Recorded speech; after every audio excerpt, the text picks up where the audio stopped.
Sangye Jadang Zage Zamanda Jamjo Bada Dane Kapson Je Dage Zo Gebe Pala Bende Sangye Ruba Jo Sangye Jadang Zage Zamanda Jamjo Bada Dane Dage Zo Gebe Zonam Je Pala Bende Sangye Ruba Jo Sangye Jadang Zage Zamanda Jamjo Bada Dane Kapson Dage Zo Gebe Zonam Je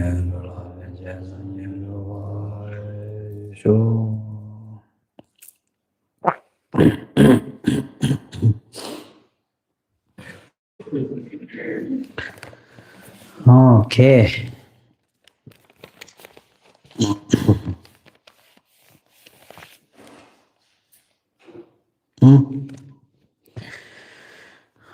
So yeah.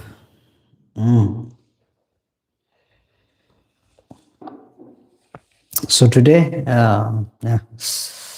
If an effect already exists inherently, then the product will become meaningless. And if it did not exist at all, then product will be impossible. Yeah. So the production become, like we discussed yesterday, and quite deeper into it than the product. Yeah. So anyway, just like we're then through that, I think one thing that is one thing that that Nagarjuna says in his teachings is he has no thesis. If there's no thesis, then there's no fault. Yeah. So based on that concept, then Nagarjuna says that he has no thesis. Through thesis, then comes the fault. So when there is no thesis, when the teaching itself is about no thesis, then there is no fault. So I think very closely in the concept of what we say, what we call reasoning and logic. Yeah, reasoning and logic. Then through that reasoning and logic, when generally when we're using ordinary reasoning is to prove something. We utilize reasoning to prove. So to prove and to disprove, to prove one's own assertness, assertion. Yeah. So to prove one's assertion and to disprove others' assertion. Yeah. So this is ordinary reasoning utilizing this. The Madhyamaka reasoning is to not assert, but to undo the false, what we call false certainty. Yeah, false certainty. So through like yesterday, Dembar or as a Yugo church, third number mikete, yeah, third number truly, yeah, ultimately, inherently, yeah, we say inherently. So third number inherently, third number made, and then utilizing Madhyamaka reasoning to undo the false. Third number mikete. Why we say Thandam is because of the view. Oh, normally how we are utilizing, how we are seeing is, yes, it is being born. It's either being born from the object or from the subjective side, or either from both sides, or either from costlessness. Yeah, so I think this one most prevalent in the Chirupetawa is what we say non-Buddhist views, right? So in the non-Buddhist views, then mostly when it comes to Chizo, what was your translation of Chizo? Primal substance. Yeah, primal substance. Yeah, when it comes to the concept, establishing the concept of primal substance, then this is used a lot. The existence of the primal substance is either Dalikeva or either Shenlekeva, either Nigalekeva. Yeah, Dalikeva means born from the self. Yesterday we went through this, I think, yeah, quite detailed. So it's either born from the self, either born from non-self or others. Yeah, the concept, generality concept of others, or from both, they say. Some utilize the concept of being born from both, this primal existence. Then, oh, is there a cause? When you go for searching for a cause, then they say, no, no, no, this is, what do you call again, Chizo? Primal substance. So this is like the almighty sort of concept, right? So this is almighty. So therefore, it's not necessary to be born from cause. So causeless. They are born from the concept of causelessness. So this established.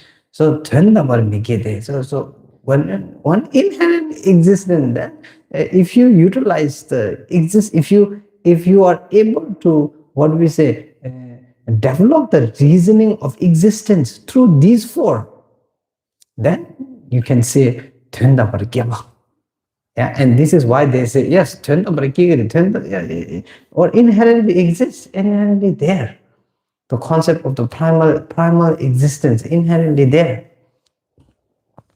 Within the concept of the Madhyamaka, then primal existence through this, then we say, okay, if you are establishing the primal existence through its own being born from its own self, then we use the reasoning and the logics that we utilized, we went through yesterday.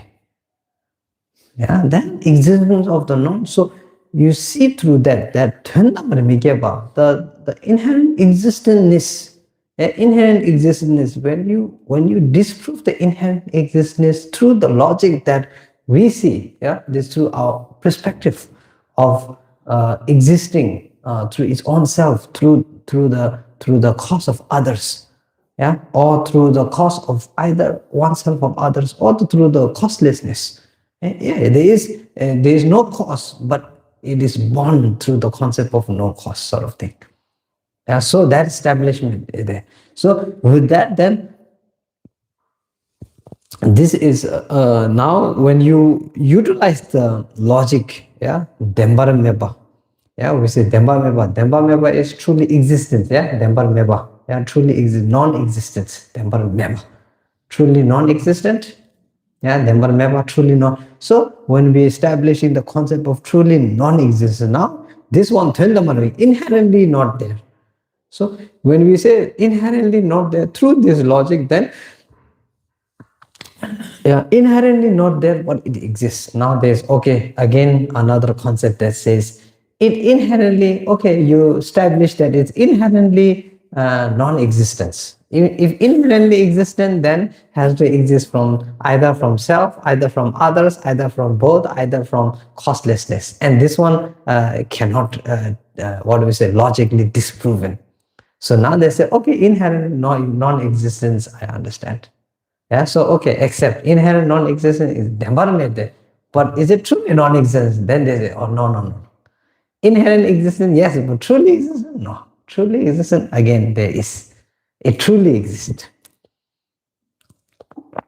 Yeah, this one a lot of people utilize in regards to, because you can't disprove when you say, if I'm convinced of something, if I'm convinced there's a ghost in my room, yeah, I'm convinced, then I say I hear sounds, I see things, sometimes nighttime I see the lights going around, and then I inner feeling, I have this feeling, yeah, then how are you going to debate that? This is more personalized experience. If I say, I saw Almighty God, then nothing to disprove there. If you saw, then you saw, right? What are you going to do? How are you going to? If I say logically, okay, I saw because of this and because of that, because of this, because the existence there, and then I felt this, and then it's cause and conditioning, and then now, okay, it makes sense to disprove. But then I don't want to listen to you because I saw what I saw. That is cannot. There's no concept in disproving that. So through that, then okay, that exists, but does it truly exist? So the existence is there, but then true existence is completely different from existence. Yeah, existence like I said, this sense of feeling when you say, oh, I think he's thinking of me. Oh, I think she's thinking of me. We have this sense sometimes. Yeah? You fall in love, then you become long distance. I don't know what do you call it? Long distance love. Then, yeah, from time to time, he's thinking of me. She's thinking of me. Yeah, things like this. This one, that Dembar. Yeah, what is it? Dembar Duba. Then you say, yeah, Dembar Duba. Because not Demba Tuba. Rangshin the Yoba, then yeah, Rangshin the Yoba. Because this is in the nature, you already, well, even though it is inherent, then then you feel like it's the nature of that existence or that relationship. It's in the nature of the relationship, as we can say. So that seems so real. So that's one part of it. Then you disprove the inherentness of this, then still it feels like even after the inherentness is inherent existence is proven, even what is inherently non-existence is proven, then still need something to hold on to. And that is there.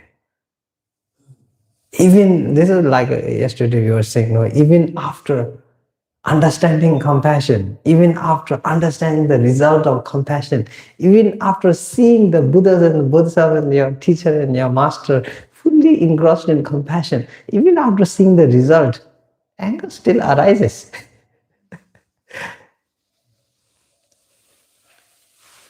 Even after the inherent or true, what is it, not inherent? Inherent existence, true inherent existence is disproven, then still reality is there. Because the inherent existence of understanding and realizing inherent, again, two different things. Understanding a little bit more easier than realization. Realization is more like, I think, how do I put it? Realization comes from, I think, integration. The concept of integration is the concept of practice. Through that integration, then realization comes. But until the realization is there, the full, what do you say, clear cognitive realization, Sema, right? Sema, cognitive realization, yeah, clear. Then until that is there, then you need to rely on the Java Sema, the contemplative realization. The contemplative, yeah, based on the, what do you say, based on the contemplative realization. So within that, I think somewhere between that, where you go, that makes sense, and then applying, and then actually coming to the point, oh yeah, inherently non-existence. My view of inherent, the existence of inherent, the projection, yeah, whatever it may be, then it's just, like what we say, mukpa. What is it, mukpa? Like fog, like fog, temporary fog, that sort of thing. Because and it's mentioned in the text that our what do we say, our momentary realization, not true realization, but momentary realization of the dependent origination, this one in every human experience is there.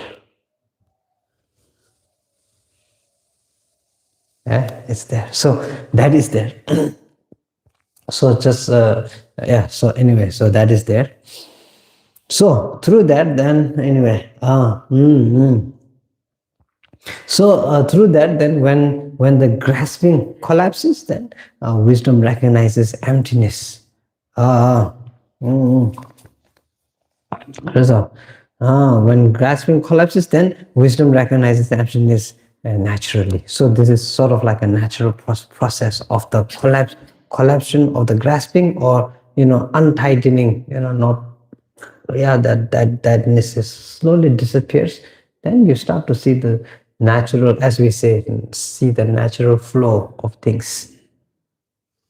If you need to prove something, need to establish something, need to, because that inherentness to see that inherentness. And this one comes down to the I at the end of the day, but I think first external is a little bit easier. So that inherent, internal, very hard, because the differentiation between emotions, between humans, between my emotions, between what I'm feeling, between what I'm thinking, this all seems very integrated. Like there's no differentiation. This is why also I think that's why I say developing compassion to oneself becomes much more easier than to develop compassion to someone else, because someone else you see the complete differences. Whereas when you look at yourself, the I, then integration becomes very easy. Yeah, everything experience, everything the body experience, the I also experience. Yeah, everything the mind experience, the I also experience. Everything that the body and the person fighting for, the I also fighting for that. So when it comes to realization, experiential realization, then dependent on the body is there. So we look at our mind from time to time. Then the need, the grasping need, to be recognized, to be, there's this, this saying, the more you read, the more you know how much you don't know, something like that. Is there something like that? Yeah, the more you read, the more you know how much you don't know. And that kind of concept, I think, truly establishes stillness in the I. The I is never still. When it sees something here, then wants recognition. It sees something here, then wants power. It sees something there, then wants this. So it's all over the place. Then because we don't see that the root ego, the grasping attitude, we don't see the grasping part of the grasping attitude, then we think, oh, that is natural. Very, very natural. Then humility disappears. Humility? Then humility disappears. Then nature is in the balance, like we talk. Yeah? 3-4 days we've been talking about that. Where is nature in? Nature is in balance. Where is true reality existent? True reality existent in the balance.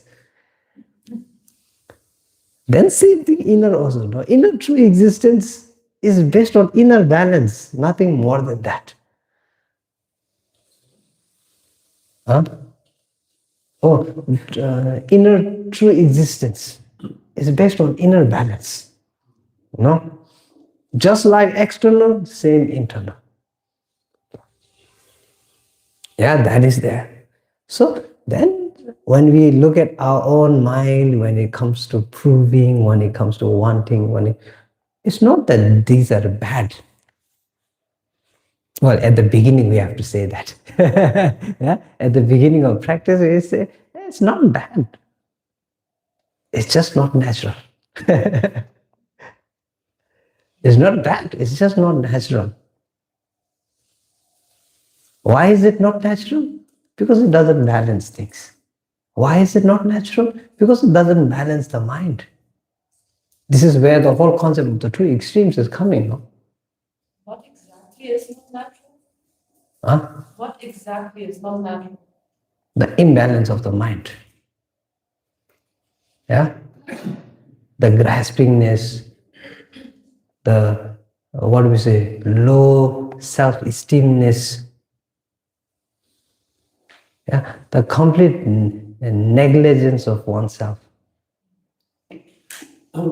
or complete arising of the pride to put oneself way over everything. I'm better than everyone. Yeah, and it comes. Yes. Good. Okay, so if it's not natural, why does it come naturally? Yeah, something like that, actually. I think I was wondering of where is the first point of like where is it first being established? Like if we look at the development of a baby, right? If it's not natural, does the baby or the spirit or however you want to say it, the human being, come onto this planet, it gets reincarnated, and then what? When does it come in? When does what come in? The natural imbalance. flow? Yeah, the ego, the imbalance, Oh, that one. the grasping. Yeah. Do we teach that? Yes. No, we very unintentionally teach that a lot. Then within the Buddhist, what is not Buddhist, business system, then intentionally also taught within different structures. Yeah, now you look at the politics in the world. Yeah, the political structure is all about power. It teaches all about power. Maybe you noticed, maybe you didn't notice. Yeah? Political structure is all about power. This is not just in the outside world, also in the Buddhist world, that is there. Yeah, within lamas, there's a political struggle. And then one lama comes, I have 1,000 students. One other lama comes, I have 2,000 students. And it's same. So this one from one part is samsaric. This is what, because being in samsara, this is the whole concept of being in samsara. Samsara teaches us all of those. Then the other thing is we talked about, I think, imprint, bhakja. Yeah, we talked about bhakja. So if you see a small kid, maybe just born 10 months, 1 year, 2 years, very strong reaction, then you can maybe say bhakja, because the influence, the new influence is not too much there. Or the cognizing of the new imprint is not too much there. But then if you see a calm kid, then slowly turning to a, what's a not calm kid? Then they're turning a teenager, then growing up to be a very angry person, then you start to see, yes, you look at his life, then you will see, yes, influence. Yeah, maybe influenced by friends, maybe influenced by people around him, maybe influenced by family. Yeah, we normally say, if the father and mother always fighting in front of the kid, then the kid normally, influenced by that, then become a little bit more, what do we say? What is the word? More, disturbed sort of thing. Yeah, so not necessary, but generally like that. So these influences are coming all over the place. This is why it's called samsaric influence. Samsara, nature of samsara is because all this keep on happening. There's no avoidance. This is what Buddha's father tried to do. Cut him from the samsaric, experiences. You cannot cut off. You are in samsara. But then you cannot completely deny. You can't shut an eye to that. So that's where the balance is. Because what's happening is what's happening. You can't say, my mother and father is fighting, I close my eye, nothing to do. You don't walk away like that also. That is not how you solve a problem. So that is, I think, the necessary balance. But when you talk about where it comes from, what is the cause, what is the conditioning, then the cause is neither from self nor from others. Yeah, neither from oneself or others, and neither from causeless. So there is a cause, but then how we view, oneself, the mother is the problem, the father is the problem. This is pinpointing down, no? So there, oneself disappears. It's not just the father, it's not just the mother, it's not that, it's not this. Yeah, self. Then others. Yeah, self, I mean this one, oneself. Then others, meaning other than the self, then, then everything. This is how we normally end up blaming everything outside, not seeing, your own destructive emotions playing there.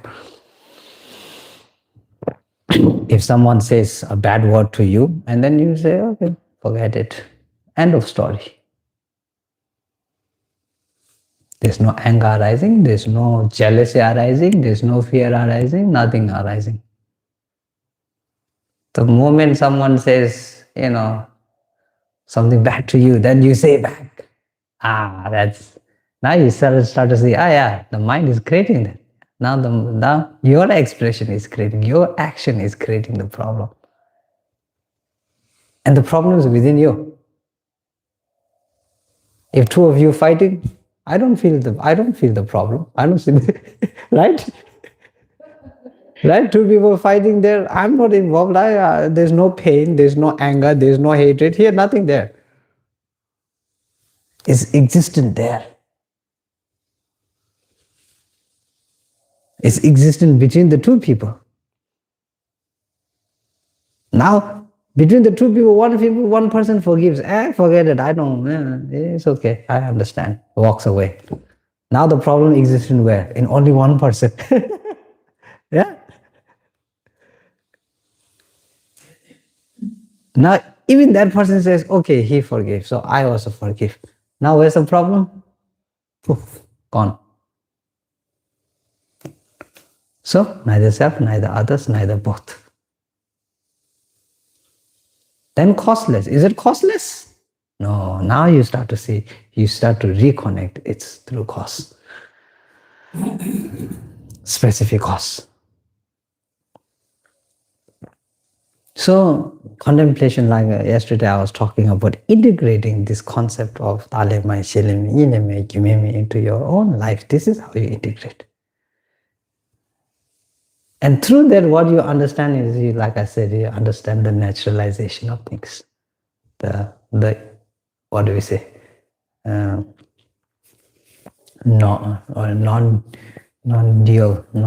view, non-deluded view.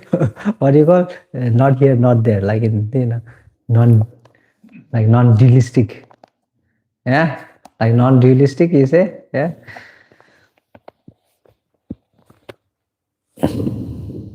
Make sense?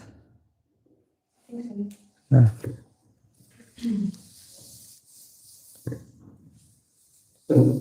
So let's assume that a practitioner gets grasping collapses for a moment, and then there's what you said, like wisdom recognizes the emptiness, and you see that things as for what they are.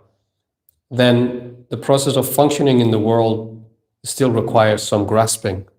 Can you talk about that transition or that integration from having a glimpse of that emptiness and how things are, and then being able to function in the world in a different way, since we've been acting from that grasping dynamics for so long? And I think it's going to be very natural to go back to that without trying. How would you integrate that? What would be your advice? I think when the method that we see things first needs to be clear. Yeah, inherent existence of the grasping, then it's hard to change the nature of grasping. Right?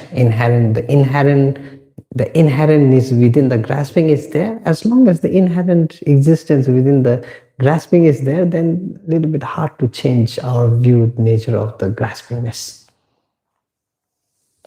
But then also, the moment the inherentness disappears, then also the graspingness disappears. It may seem like grasping, but it's not grasping. And this is what I think extreme practitioners, sometimes it seems like that, even eating food can be viewed as grasping. Have you thought about that? Even eating food is grasping. Yeah, even looking up is grasping. So always looking up. It's not like that, no. When you're dealing with grasping, it's not about eating. It's not about this action. This is not grasping. Grasping is in the mind. The action and the grasping is completely different. When I see something truly existent and then my action towards is wanting it, then that's grasping. It just happens so subtly and so easily. Like yes. I feel like you if you realize, or if I realize, like it's already happened. Yes, by the time you see, it's already happened. Normally happen like that. So I think the concept of practice is utilizing methods in developing methods and using methods to, what do we say, to habituate. I like to call the good and bad scale, like we say Christmas time, then what is Santa, then what is it, list, bad list, good list, then like this, like a measurement, good and bad measurement. And the more good you do, the less bad you are. The more bad you do, then the less good you are. Something like that. Yeah. So, or every mindset, yeah, there is equal and opposite. Every action equal and opposite reaction. Yeah. So every action equal and opposite reaction. Every practice equal and opposite practice. This is why I say anger is also a practice. Maybe not the right practice, it's a wrong practice, but it's a practice. Practice is all about habituating. Internal habituating, external habituation equals practice. Building the habit. And this is why we say if you practice enough, then you become good at it. Yes? Would it be true to say that for an ordinary sentient being who has not realized emptiness, do we still have some moments where there is no grasping? Yes, It's yes, kind of yes. neutral? Yes. We do have. Yes. This In waking consciousness, in our dealing with other people, we still have moments where we are not grasping. Yes. And also, could you perhaps say, is there any difference between fixation and grasping? Because I know fixation is used a lot in the Nyingma teachings. Is it similar or the same as what you are saying when you say grasping? Fixation, I don't know what fixation is. Fixation is more like addiction, maybe. Because you use that word a couple of days ago. Fixation? Using it. Fixation, I think more like the concept of addiction, where you are completely engrossed. Yeah, obsessiveness in something. Like addiction, for example. Then addiction is nothing else matter. It's completely just, right? Yeah, we have addict, what is it? Drinking addict. Yeah, drinking addict. Then you put them 6 months in rehab. Then one day release. Then that one day of release. That same day, then going, where can I get it? The mind is completely fixated on that. Yeah. So I think fixation more like, what do you call that? Obsessedness in something. And the other thing, say we have jealousy or anger or attachment, and you said at one point, okay, then both parties say, let it go, whether, whatever it is. Or the person says, I'll let it go, that attachment I have to somebody. Doesn't that will have left a trace on the mind, right? Yes. If one has not realized emptiness, it all leaves a trace on the mind. Yes. If This is where internal habituality, practice of internal habituality comes. This is what I'm trying to explain at the moment when I say good and bad. Right. Every concept, every concept, there is zinda. Right? So we say there is an opposite to every, what is it? Every concept, you can say, every concept, every view, every action, everything. Yeah, there is an opposite toward it. And practice is utilizing the concept of opposite and, what is it? What's the opposite of opposite?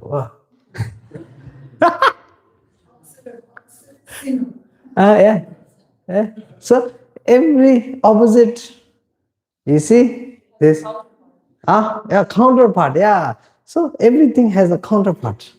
Every mind has counterpart. Yeah. So when one time you forgiving, then the anger tends to go down. You see that? Forgiveness and anger existing, well, I don't know, forgiveness and anger, if they're exact opposites or no. But if they are exact, let's maybe we do small experiment. You say, for example, I say love. Then what is the counterpart of love? Hatred. Yeah, hatred. Anything else? Some other want to say something else? Indifference. What else? Anger. No, indifference of anger. What is indifference? No. Yeah. So love, anger, hatred, indifference. So these things come up, right? So now you think, okay, quite clearly, you just think, okay, if my love went up, one object, okay, if I love this object, does my indifference go down? Yes or no? Yeah. If I love this object, does my hatred go down or not on this object? Not generally. Generally, it's a whole different thing. But on this object, okay. If I love this object, then does my hatred go down or not? The indifference go down? Does my anger go down or not? If I don't love this object, does then, and I'm focusing on this object, and I don't love this object, does that mean the anger starts to go up or not? Does the indifference go up or not? Does the hatred go up or not? So the defining, we start to see, even if you look at a person, you put your enemy in front of you, you think, okay, if I started loving my enemy, if I started developing my love for my enemy, will the hate towards my enemy actually go down or not? Would it remain the same? Yeah, so now you start to see, Zindangongawa does not exist together. Yeah, what do you call, what was it? The opposite, counterpart of the same was Nawa. Yeah, Mikpa, Nawa. The counterpart does not exist simultaneously. The only thing that you can define that is none of both is the equanimity level. Yes. Very sorry. You said Nagarjuna has no thesis. And I've also heard this, read this. But when we say things are merely labeled, that's a thesis, isn't it? Or it doesn't qualify as thesis? Well, the merely labeled thing is established after the thesis. Well, the establishment is the, like you say, what you say, to undo, like we say, this, to prove what is with what is, you can call, whether you want to call that thesis or not, I don't know. Yeah, if I say, if everyone agrees that this is a pen, then I prove that this is a pen. Would it be a thesis or not? I don't know. Yeah, does that make sense?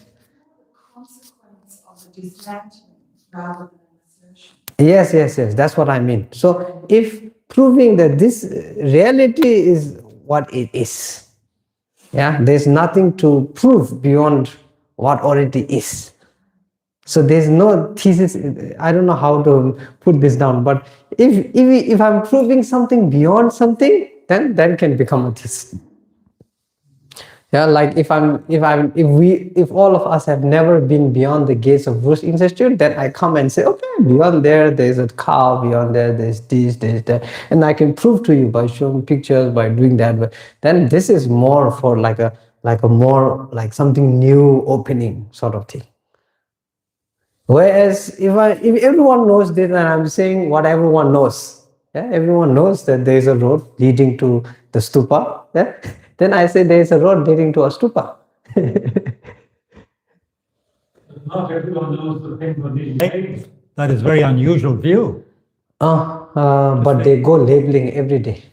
Whether the realization is there or not, there's a different thing, but we go labeling every day. Every second, every word spoken, labeled.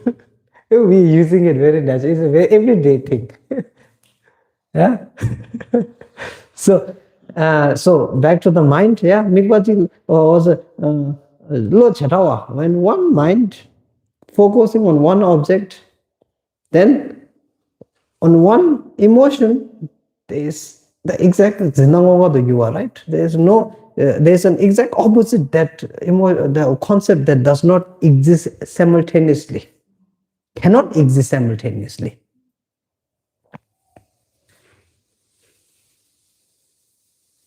Yeah, makes sense. Yeah, cannot exist simultaneously. I cannot say you are good. I cannot say I love you and you are good, and I love you. I don't love you. You are bad at the same time. It's one or another. Even the concept when you are being is a difference. But then you say, but there are people that I love sometimes and I don't love sometimes. This is again we are going down into timing category. Sometimes you love, sometimes you don't love. But the time that you love, does not love exist or not? No, it cannot. So simultaneous existence cannot, on that basis. This is why practice is such a good way of development of the exact opposite. Simultaneously cannot exist. Yeah. So when you develop love, then hatred naturally, or anger, or whatever this one is up to you. We work on different understandings, so different nature, different thing. But when you find the exact opposite, then you see that once, if I say love and hate is opposite, then once love go up, you start to realize that hate very naturally disappears. There's nothing there. Then once you develop hate, same thing again. Love starts to go down. Yeah. When you're a small baby, then your parents taking care of you, feeding you, then love very strong. There's no hate there. Huh? Then later, then your parents start to ignore you like this. Then you start to see that the love starts to disappear a little bit. Then there's a point where you're coming to equanimity point sort of thing, where you don't hate, neither you love. They just exist. But then slowly, the more you practice on the hate, then now from the equal part, now it goes to the hating part. Then you start hating. Then I don't want to stay with my family, this, I want freedom, I want independence, liberty, Then after you move out, now you don't have to deal with the constant, experience of whatever it may be, shouting, screaming, blaming that. So now coming back to equanimity again. So a lot of people like that state of equanimity. So yeah, I see my parents once or twice a year. Yeah, we don't have a problem. They're happy, I'm happy. The equanimity state. Yeah. But then after that, let's say when they pass away, when now they're no longer there, you can't even be there once a year to see them. You can't even see them once a year. They're passed away. They're gone. Now again, scale changing. Now memories, this is a practice. Yeah, by the way. Yeah, recalling your memories, recalling your good times, and recalling their kindness, how much they loved you, how much they took care of you. Now again, the scale is shifting. Now love is up. There's no hatred there. Then everything you're forgiving. Yes, there's no forgive. So you see, the scale, this is what practice is. Learning how to balance the scale. What method to use in order to balance that scale. Then another thing that works in practice, whole concept of practice is developing. Developing what? Developing consistency. Yeah, conditioning, cause, karma, all together, action. What is that doing? That is conditioning. What is that conditioning? Consistency. The more you do, the easier it becomes, as we say. Yeah, you climb a mountain one day without any experience. Oh, not easy. Yeah, but then one time you do, 2 times, the more you do, it becomes easier and easier. Same thing with lifting, same thing with everything. Every practice in life, same thing. So This is physical thing because I'm giving examples of physical things, but mentally you also see that it's the exact same way that it works. Make sense? Yes? I have to say that when it comes to the concept of love and hatred being opposite things and different emotions being like the counterparts of each other, I feel a little bit conflicted about that. Because I think over the past couple of years, especially learning through Western psychology, I've acquired the view that the counterpart of pretty much every emotion is not another emotion, but just simply indifference. This is equanimity. Indifference is equanimity, no? And This is why I said there is a point where you reach here. That one is everywhere. With everything that is the same. I don't know, but definitely if you look at like, you know, indifference is a state of, it's sort of like a state of ignorance. There's more indifference. Yeah? like a numbness. Yeah, like numbness. You know, you don't care. Right? You neither love, you neither hate. I just don't care. This is more, I think, the state of equanimity, kind of state of the emotion sort of thing. It neither bothers you, neither it, what do we say? Neither it completely, what is the word? You know, not bothers you at all, or that sort of thing. Huh? It doesn't affect you. Yeah, effect, yeah. Neither affects, neither you're bothered about it, something like that. So, I think in most cases, when you are feeling indifferent, then the positive experiences will not be there. Yeah, feeling indifferent about a situation that you were in. Yeah, so there's three things. Okay, I think three experiences if I put down, right? You have an issue with your friend, yeah, or if you, let's say, forget about issue, just say you have a friend. There are three states, yeah. One state is you are enjoying with your friend, happy, joyful, laughing, you know, just truly, what do we say, the state of joy. Then the other state would be, the other extreme state would be the two of you fight, don't talk, and completely, you know, then maybe even the hatred going up, the anger going up, want to fight with each other, that sort of thing. The third state is, oh yeah, I have a friend. Yeah, I'm neither happy with her, nor am I angry with her, no, I'm sad with her. There's no recognition, as well as there's no, what do we say, complete abundance. And there you'll see with your emotions, there's neither happiness there, neither joy there, nor anger there, nor hatred there. But the one thing for sure is that this state comes when the anger is sort of like present. When the conflict, sort of like the conflict starts, this normally starts when the conflict first starts. Then the indifference comes.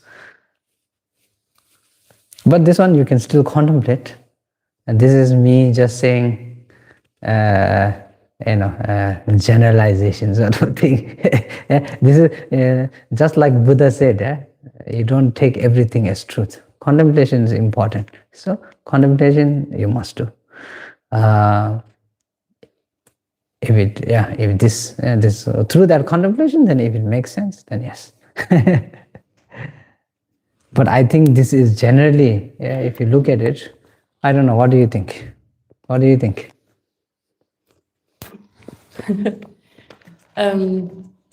First off, I want to say also, just simply by mentioning Western psychology, I don't mean to say that it is superior to also Buddhist psychology. Yeah, I just think it's interesting for me to navigate those different spaces and the different views. I think I was asking that question also because when we are in emotional spaces, in emotions overall, are a part of conventional reality. And sometimes because we get lost in them and in our stories, it's very difficult for us to see the ultimate truth, the ultimate reality, like lying kind of underneath it all. Yes. And so I was wondering whether indifference could actually be looked at as a good, like so-called good thing in that regard. Because when you have one emotion, like love, or let's start with anger. If you have one emotion, let's say anger, and we just give the antidote of love, or we have, I don't know what else, like we are feeling impatient, and then you give the antidote of patience. Are we not just like in the You can't reach context there. of samsara, right? Yes. Just taking one toxin and just fighting it with another toxin. Yes. Like we're taking one afflictive state and we're just fighting it with another. Yes. We're still staying in samsara. Like we're fighting one emotion with the other. Yes. So Okay. indifference would be kind of exiting samsara, right? But then it's kind of, it feels so, I don't know. What do you think about that? Yeah. I think when we give antidote, we say normally, if you have, let's say you have some very bad sickness, antidote is like, medicine for sickness. This is what antidote is like. So if you have a sickness, then I say, oh, you need to take antibiotics. Yeah, like let's say you have a really bad flu, diarrhea, or something like that. So then I say, okay, these are antibiotics, you need to take them. That is not clear instruction. Maybe I take all of them. Right? So even antidotes or medicine needs to be taken slowly. And there are limitations to how much dose you can take. One day, one tablet, antibiotic, you need to finish it all. If you don't finish it all, it doesn't work completely. Is that also? And then when you take them one tablet a day, one tablet a day. That's also important. Complete indifference is, like I said, is reaching a state where there's doesn't matter. Yeah, like closing off sort of thing. Most people who feel indifference are very closed off. They are closing off, shutting doors everywhere. This is where the feeling of indifference leads to. And maybe not necessarily everyone, but generalization, I think this is where you can sort of see where it leads to.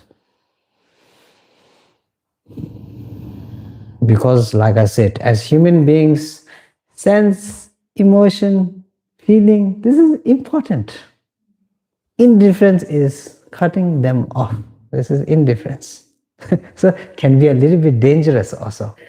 Better than that is taking the antidote, taking the medicine, but one pill at a day.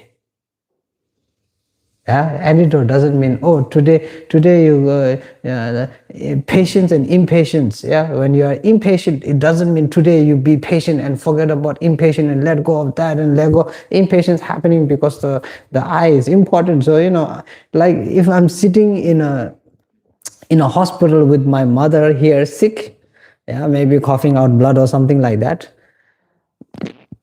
Sorry, drastic. A very drastic example, but just give you an example to really see the what is it, dire situation, right? So like a dire situation, then the hospital, they say, wait, you need to sign, you need to do this. Then you look at the line is like all over the place. 1 kilometer line of then you're going to feel impatient. And that kind of impatience is necessary because dire situation. There you can't practice patience and say, oh, no problem, wait.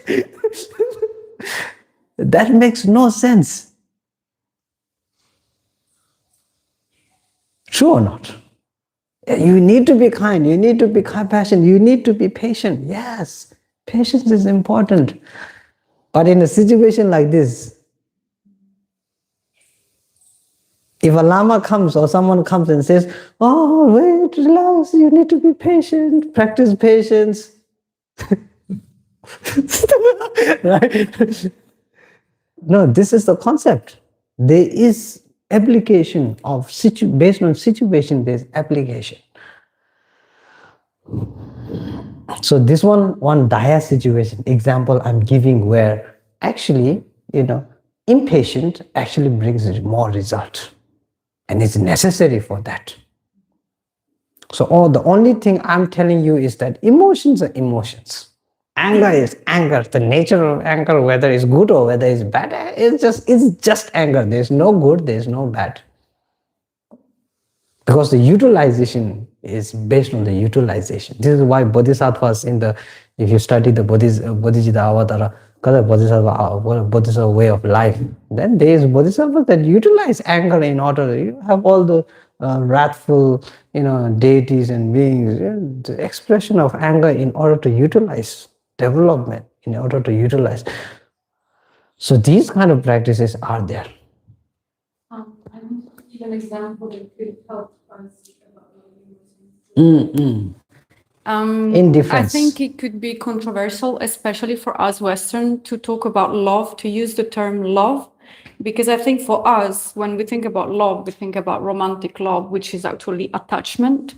I think when in Buddhism we talk about love, maybe it's helpful for us to think compassion and equanimity and not love. And about the example of counterbalancing, for example, gratitude is widely used in Western psychology to counterpart the feeling of I'm not worthy or I don't have anything that's valuable. If you practice this every day, as in, what can I be grateful for today?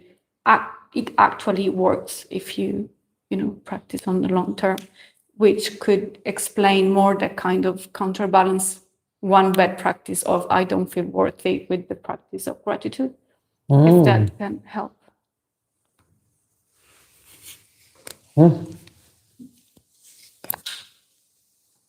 Buddha is the best psychologist.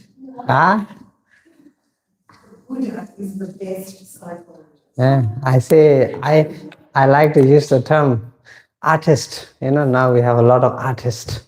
So I say Buddha is my favorite artist. He creates beautiful minds. Yeah.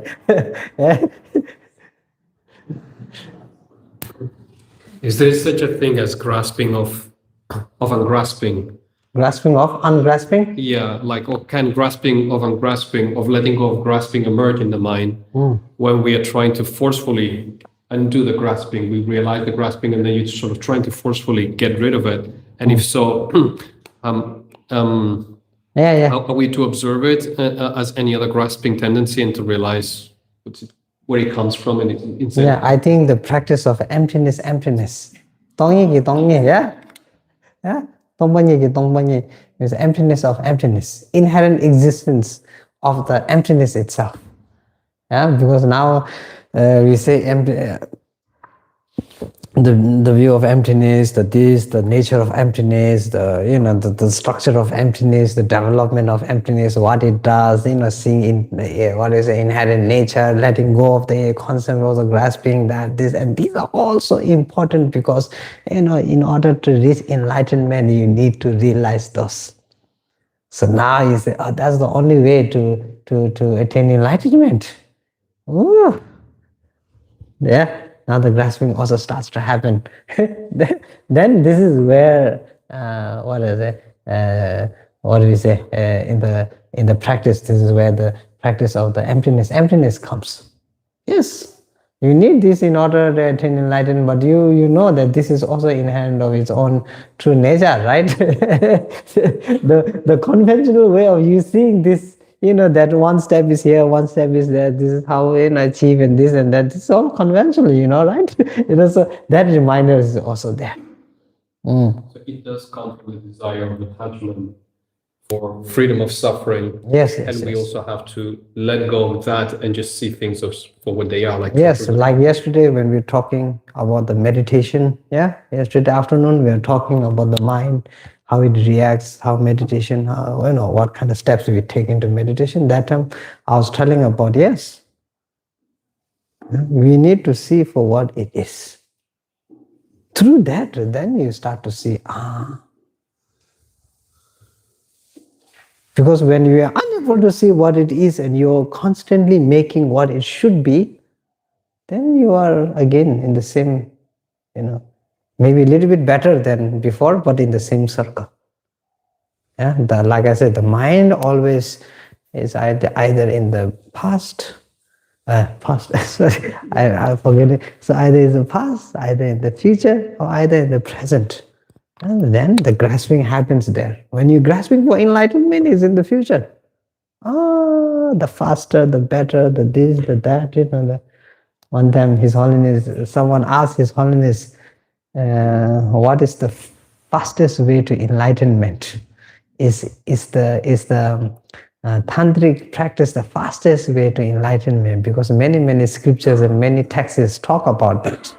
Yeah, is the Mahamudra way the fastest way? Is the Dzogchen way the fastest way? Because that's what it says. That is Holiness long life. Then he said, nowadays, this is the problem, grasping. Yeah, we are always grasping towards faster, better, cheaper. We want better, but we also want cheaper. We want cheaper, but we also want faster. We want faster, but we also want prioritization, So this is there. Then when you start, because of that attainment, if you start developing new graspings towards all of these other things, then, well, you tend to lose the whole idea of the attainment itself, no? So yeah. So anyway, so through that, then, like I said, the whole concept of the Madhyamaka establishment, reasoning to undo the false, false certainty. Yeah. Then through that, then when the grasping collapses, then the wisdom recognizing emptiness. The wisdom recognizing emptiness does not come from you pushing down the grasping. It comes from you realizing nature and the grasping sort of like dissipating by itself. It's not you pushing down the grasping, grasping that, grasping this, grasping that. It's about you discovering nature. And this one happened like I told you, when you're relaxed, enjoying, calm, peaceful, then there's no grasping there, there's nothing there. There's no attachment there, there's no aversion there. And that is the state, I think. And like Venerable Kabirji said, can we experience this in our life? Yeah, we always experience this. A good example is this one I gave you yesterday.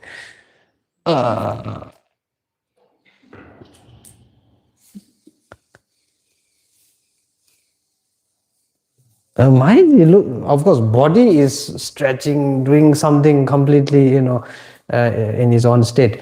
But you look at the mind at that state, okay? That state, that state, you look at the mind. There's neither grasping, neither letting go, neither calm, neither peace, neither, it's just relaxed.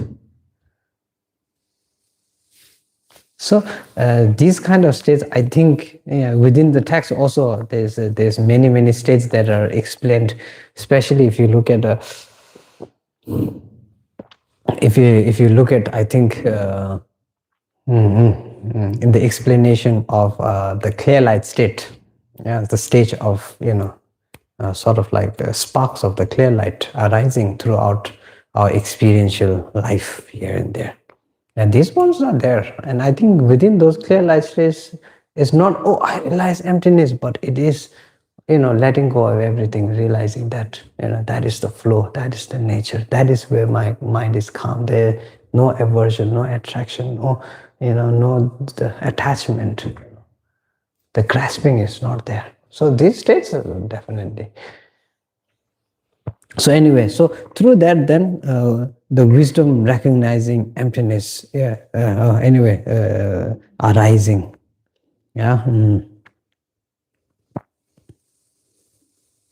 Yeah. So with that, then what do we say? So with that, then the dismantle of what we say, dismantle of reasoning, illogical reasoning, senseless reasoning, baseless reasoning. Yeah. So with our reliance on the baseless reasoning that we experience, the grasping towards, the grasping is not reasoned. We are logical people. We are reasonable people. Yeah, we have a mind that is cognizing, that we have a mind that is contemplating. So there is reason. But whether the reason is, what is the opposite of baseless? Base. Valid, yeah. Whether the reason is valid or baseless, that is different. Yeah, if I have anger issues with my parents or my siblings or something like that, yeah, there's a reason behind it. Oh yeah, he's doing this, he's doing that, she's doing this. Yeah, but whether that is valid or not, that is questionable. I see it valid, especially when I see it out of my anger. Then the validation is very clear. But then when you are at that state of non-grasping, and you see, then the validation of that anger, now you start to see, baseless. And this is why a lot of times when we regret, then we still see the true base of the baselessness of your reasoning. Why did I do this? Why did I express anger? Why did I punch? What is the point of punching? Yeah, this come out. So this is there. So through that, then anyway, so that is there. So now coming down to the point, 4 points that reasoning and dismantles. One is inherent existence. Then second is self-established cause. Yeah, dependent origination is that the cause is dependent. And the dependence cannot be the self. The moment you put the self in it, then it has to be the self and the self. The I and the I comes together. Even if first of all, there's no differentiation, but even if you differentiate, then it has to be simultaneous. So if it's simultaneous, then there's no product of one being the cause of the other. So that is there. So self-established cause. Yeah, so first thing you're working with is inherent existence. Second thing you're working with is self-established cause. Yeah, completely gone. Then third thing, like we say, when it comes to the self, then the third thing is truly truly existent person or truly existent thing. And that's the third thing we are using the what we say view of emptiness, or the establishment of the concept of emptiness. Yeah, to dismantle the truly existing person.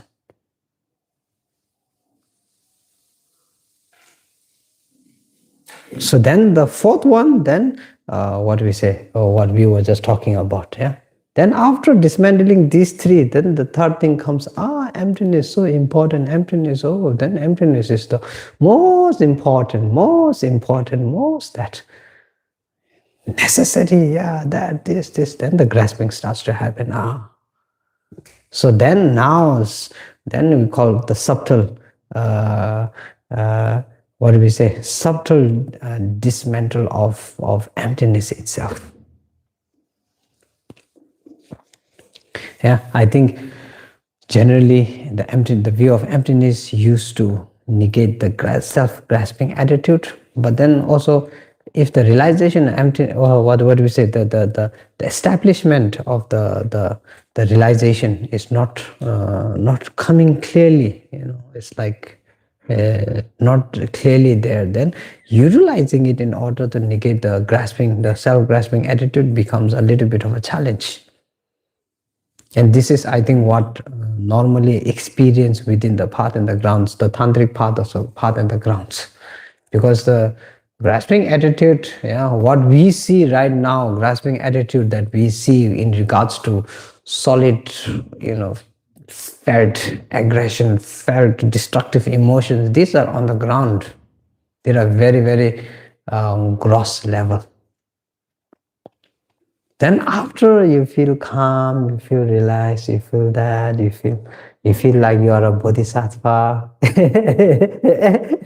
Yeah, you feel like you're now reaching Buddhahood. Yeah, there, now the subtle grasping attitude still there, existence there.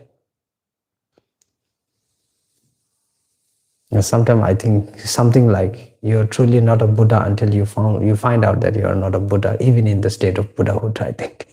Something like that.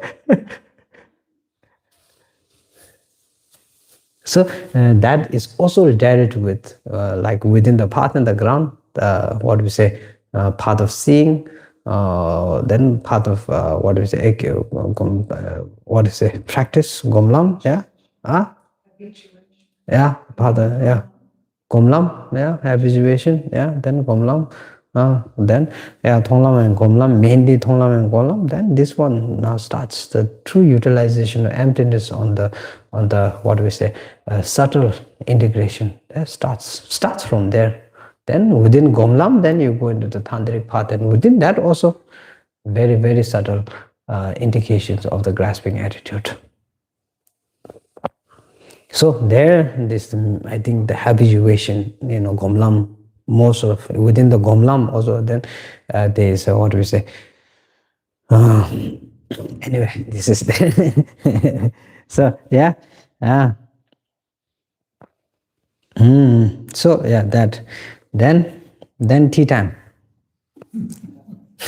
Okay, 10:16, yeah, tea time, then 11, then dinner, and dinner's a lunch.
You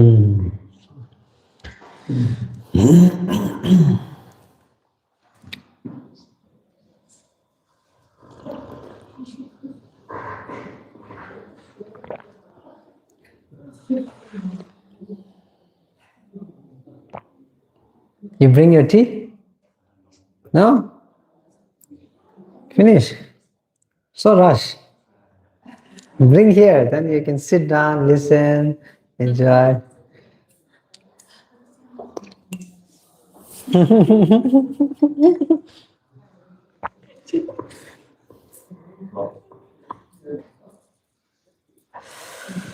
Okay.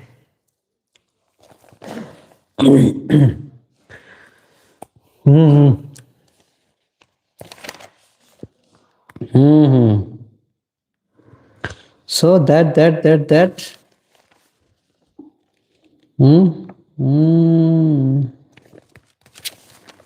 Yeah.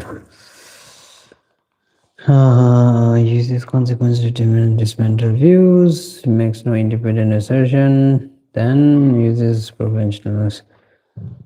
Games and the emphasizes that fixation, collapse, nature, no relaxation, emptiness of emptiness is empty, prevents subtle clinging. So yeah.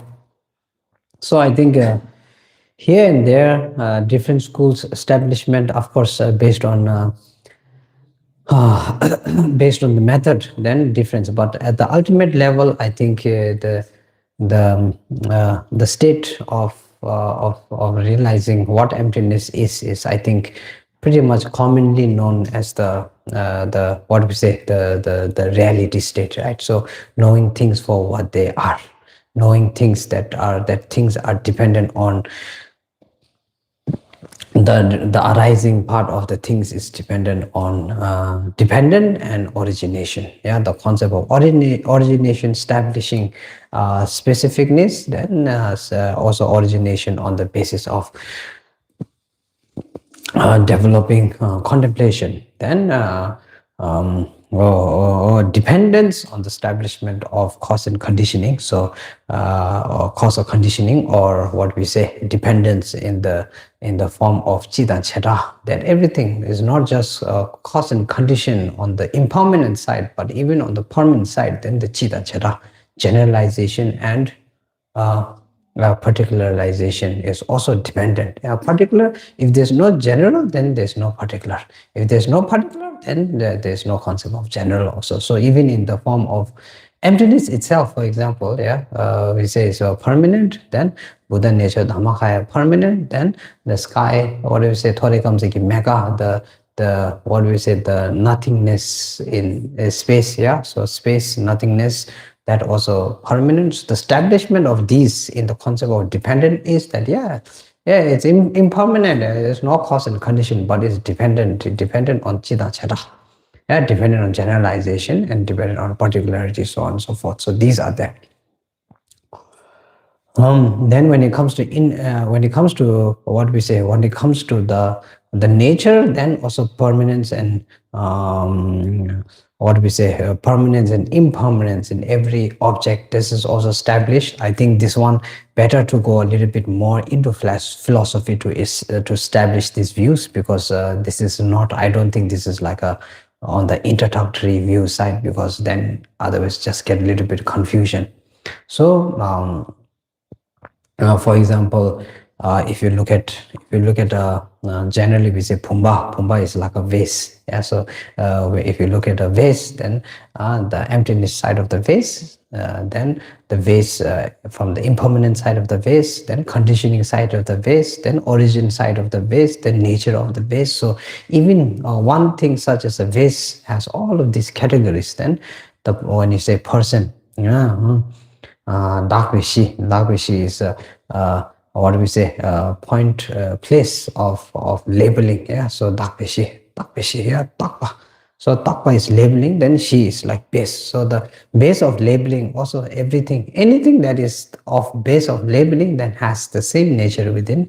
It has the inherent nature in it, it has the intrinsic nature in it, it has the permanent, impermanent nature in it, it has the cause and condition nature in it, then it has the emptiness nature in it. So there's many forms of that as well. So This is just to, I think if you want to go defining more clearly, then definitely studying would help a lot in defining clarity when it comes down to, because the more, like we always say, the more clear, the more the understanding, development, and all of this happens. So within emptiness also, I think it's the same thing. Yeah, within emptiness also, then the nature of emptiness, like we were talking yesterday, the reality of emptiness, the nature of emptiness, the nature, what do we say, the nature of what dependence within emptiness, the nature of origin within emptiness. Then it's not emptiness, and not just it's no establishment in emptiness. Is establishment not what do we say, it's not establishment, it's sort of like a negatory, and the dependence on the dependent origination in order to understand the what parts to let go in order to what do we say, the graspingness to to what do we say, loosen the graspingness. So that concept is there. Then subjective side, objective side. I think when it comes to a subjective side, then what do we say, Simzamba. Mind only, the mind only school clarifies a lot of the subjective part. Even though the ultimate state of nature, establishment fully on the subjective side, everything is subjected on the on the nature of the mind. So even though subjective like that, but this is not the ultimate nature. This one we all, like I said, the concept of establishing, what do we say, Madhyamaka concept is in order to establish the ultimate nature. So even if not ultimate nature, but the nature of the subjective side very clearly established. So this is where I think through the Simzambe, through the mind-only school concept, then the merely labeling concept becomes established very firmly. So it's though it's merely labeled, then even that merely label itself is also subjected to inherent existence. So that is also there. So anyway, so that side established in that. Then ultimately, as you go in your practice, then ultimately the nature of emptiness, refining, once you go refining the nature of emptiness, then at the end of the day, the nature of emptiness is there in order to deal with the self-grasping attitude. Without negating the grasping aspect of the I, then nature of emptiness is useless. If the mind already enlightened, then the nature of emptiness also no point in nature of emptiness. The mind already realized that dependence, the origin part, the dependence part, then again the nature of emptiness also sort of like what are you going to do with it? So that is there. So if it's like saying, if you are at peace, then wanting to achieve peace doesn't become a want anymore. If you are happy, then wanting to become happy does not become a want anymore. That ceases to exist. If you are happy, then wanting to become happy ceases to exist. Something like that. So I think the same concept. So this is where the establishment of inner qualities of the application of the, what do we say, of the practice of emptiness start to happen in recognizing that the nature does not exist. The nature is only there in existence in order to, if we look from the conceptual part, then the understanding of the nature is only there in order to understand stability. In order to understand non-duality, in order to understand what we say, dependent origination, as we talked about the last 3 days. So this is there to establish that. Then once that is established, then if you are grasping onto the establishment, then that becomes a problem again. You're back to square one. You're letting go of a lot of worldly things, but then now you're grasping on unworldly things. You're grasping Buddha nature, you're grasping enlightenment, you're grasping achievement, you're grasping attainment.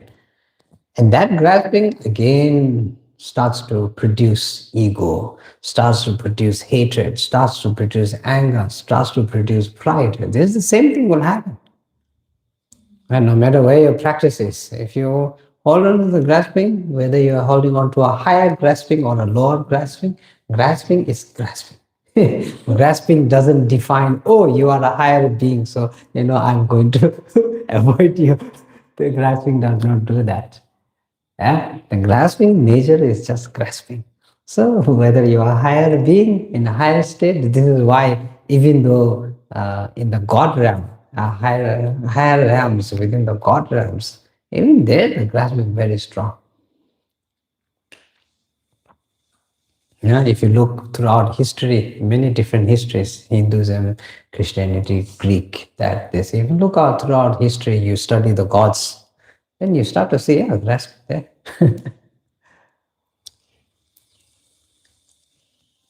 Maybe not on our state, and they're much more happier than us. There's more peace than us. There's more, longer living than us. Yeah, more karmic, karmic enjoyment there. But still, grasping is grasping. It doesn't look whether it's a human, animal, or a god. Grasping is grasping. So the nature, just because the nature doesn't change depending on status, on all of this, is only based on how the mind sees. This is where the nature changes. This is where the establishment of the merely label part comes. And dependent only on how the mind is. And like I said, the mind also, grasping is grasping. Whether you're grasping to hatred, whether you're grasping to anger, whether you're grasping to love, whether you're grasping to compassion, whether you're grasping to enlightenment. So this is, again, Chandrakirti make very clear. Yeah, so therefore then the establishment that emptiness itself is also empty. Wanting to achieve emptiness is not an achievement. Completely understanding that everything is empty, then you reach the emptiness point. But at the end of the day, you also need to let that also go, and that also needs to cease to exist. So therefore, emptiness is empty itself. Yeah. So that one, like I said, based on working, then we are working on gross level and subtle level. At this stage, gross level, experience, raw experience, the so real experience. This is what we are dealing with. Once you deal with this, then goes a little bit deeper, then goes to sort of like neither gross, neither subtle, somewhere in the middle. Then after that, once you reach the state of realizing that the worldly, we say eight worldly concern, inherent existence of eight worldly concerns, the intrinsic nature of the eight worldly concerns. I think the front is like the front line of the war sort of thing. This is the first step. Then through that, then establishment of Dhatu Tupa Chimbizimba, Ramone Tupa Chimbizimba, Rangshingi Tupa Chimbizimba. What do you call that? Dhatu Tupa Chimbizimba is depending on the self. Dependence on the self. And what do we say? The external bit is independent of the self. Then internal bit is complete dependence on the self. No external dependence, only internal dependence. Then Dhatu Tupa Chimbizimba. Then Ramone Tupa Chimbizimba.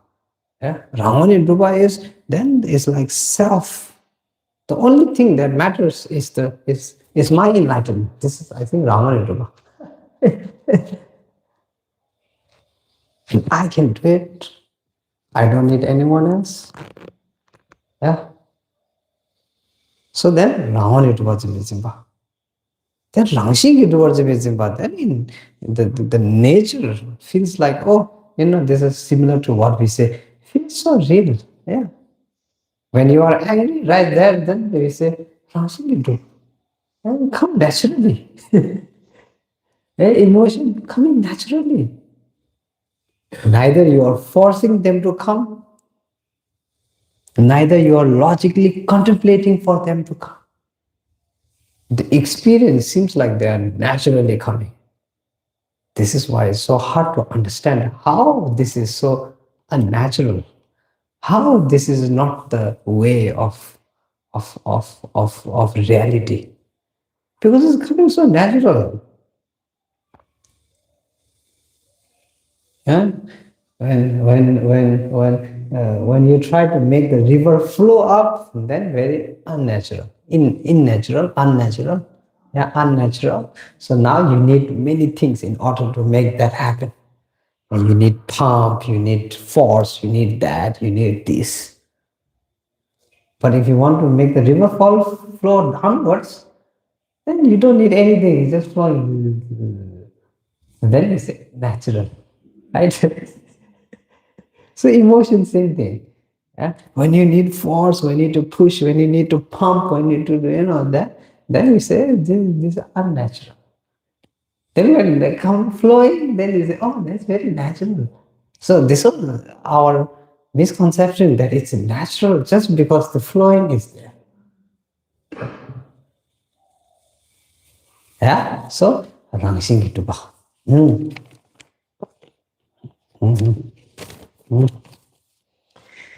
So yeah, that one. So anyway, ten number member, that one I think we went yesterday. Ten number is what? Truly existent. Yeah, ten number is truly non-existent. So ten number migeba, ten number was a ten number migeba. That one we established yesterday. Ten number mede, ten number da, ten number she, ten number niga, ten number jumele mission. Ten number migede, we said that. Yeah, ten number truly is true. Why truly non-existent? Because truly, in order to truly exist, there's dependency. Then we are not saying, oh, truly we're not establishing truly non-existence. We are saying truly non-existence by negating the concept of exist. If it exists, it has to exist through this or this or this or this. So now you start to contemplate, but it neither exists here, neither exists there, neither exists there, neither exists here, then where the true existence? Yeah, so true existence. Then Tendapa. Then Demba is what? Demba Memba.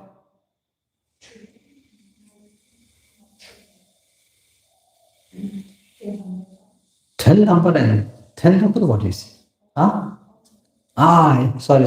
So ultimate existence negated through Takshe Niga Jume. Ultimate. Then true Demba never. Yeah, Demba.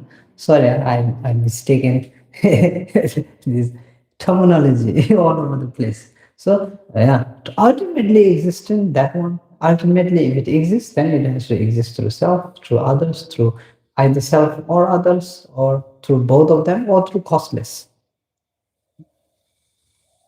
Because if you establish cause, then you establish dependency, then there is no ultimate.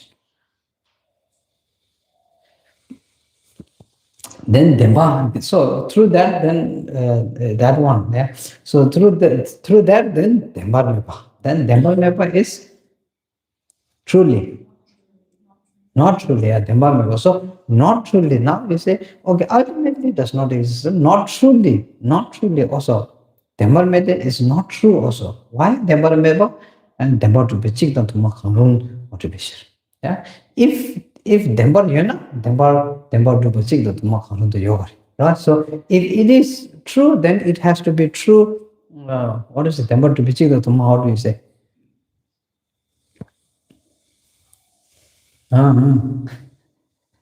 If it is true, then on the sense of true, then it's either born from not born. It's either true from one perspective or many perspectives, something like that. Chikta Duma. Yeah, it's either true from one view, one perspective, one observation, one what do we say, one establishment, or it's either true from many establishments or many existences, many views, many perspectives. Yeah, so if this clock is true, then if it is me alone and no dependence, then it has to be true from one perspective. If this is true, then if true but not from one perspective, then it has to be accumulated to Ma. Right? It has to be accumulated to establish the truth here. This is where we talk about law. And the nation, all the nation agree, then become, established true. And now we are also the world now at the moment fighting on the truth. What is the truth? One nation saying true is this, one nation saying true is that. So there's no establishment. When there's no establishment, then there's no truth there. There's no truth there. So again, if it is true, then you need to establish true from oneness or true from what do we say? Many, yeah. Yeah. So when you say it's not true from one perspective or many perspectives, if you cannot establish that it's true from one or from many, then there is no truth in it. And the truth ceases to exist. Then the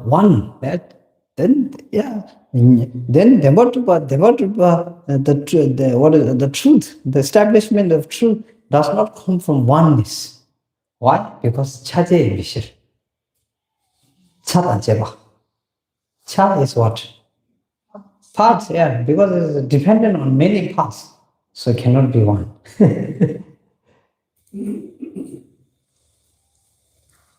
If it's just the mind, then it's easy. But it's not just the mind, it's the body also.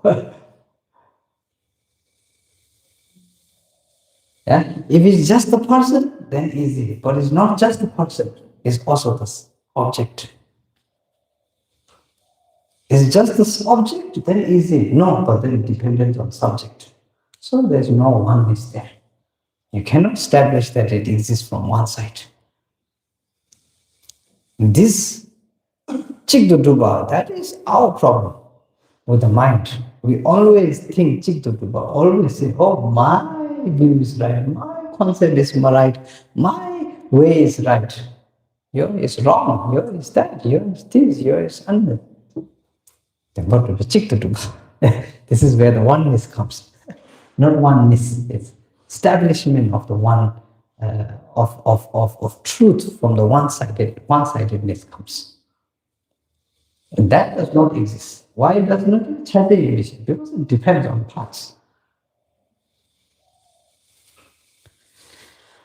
Yeah, this is why we say, if I had a big house, then I'll be happy. But then after having a big house, are you happy? No. Mine is happy, maybe. Only truly dependent on one side, then yes, you feel like you're happy. But true happiness, no. Because it's dependent on many things. Yeah, your happiness is not dependent just on your mind. Your happiness is now you invite your family, you maybe just a dog also. Sometimes there are people not happy with the dog pooping here, the dog peeing there, not happy. So happiness also not dependent, is not dependent. Chikduduma, yeah? Huh? Yeah, makes sense? So, Chikdumatu. So that one establishment from one perspective, one-sidedness, this is not the truth. This cannot establish the Madhyamaka, the trueness of it. You cannot establish. Because establishment of this Madhyamaka has to depend on cha, has to depend on parts. And parts is tuma. There's no one part, there's many parts. Make sense? Yeah? So that Chigdumede chaje Rinpoche. But then you say, why chaje? Why does it depend on parts? Then it exists. Yoga kanshi. Chada monga. It exists. Because, like I say, if it doesn't exist, then the whole concept of yoga kanshi, it is an existence. Yoga kanshi. Then chada chaje monga. Then chada chaje is dependent on parts. Yeah, the parts and non-dependent on parts is contradictory. You can't say something, you can't say this column is dependent on parts as well as non-dependent on parts. This you cannot say. This is monga. Right? So, chadam jajin monga khan, chane fijal exhibition. Non-dependent does not exist. So it is chaje, it is dependent on part, because dependent and independent of the part is contradictory, and independent of the part does not exist. So now you are left with dependence on the part only. Chaje base, establishing the concept of chaje, establishing the concept of dependence. Dependence on part, dependence on aggregates. I.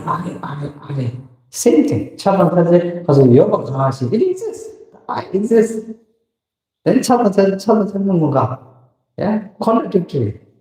Yeah. Dependence on aggregates and non-dependent on aggregates is contradictory for the I. The I either depends on the aggregates or it doesn't depend on the aggregates. It has to be one of those. Then non-dependence of the aggregate is non-existent. That is not there. So therefore it has to be dependent on the aggregates. Yeah. So chada jajing monga kanshi chanishi jana visibichir. Doesn't it? Yeah. So that's establishment.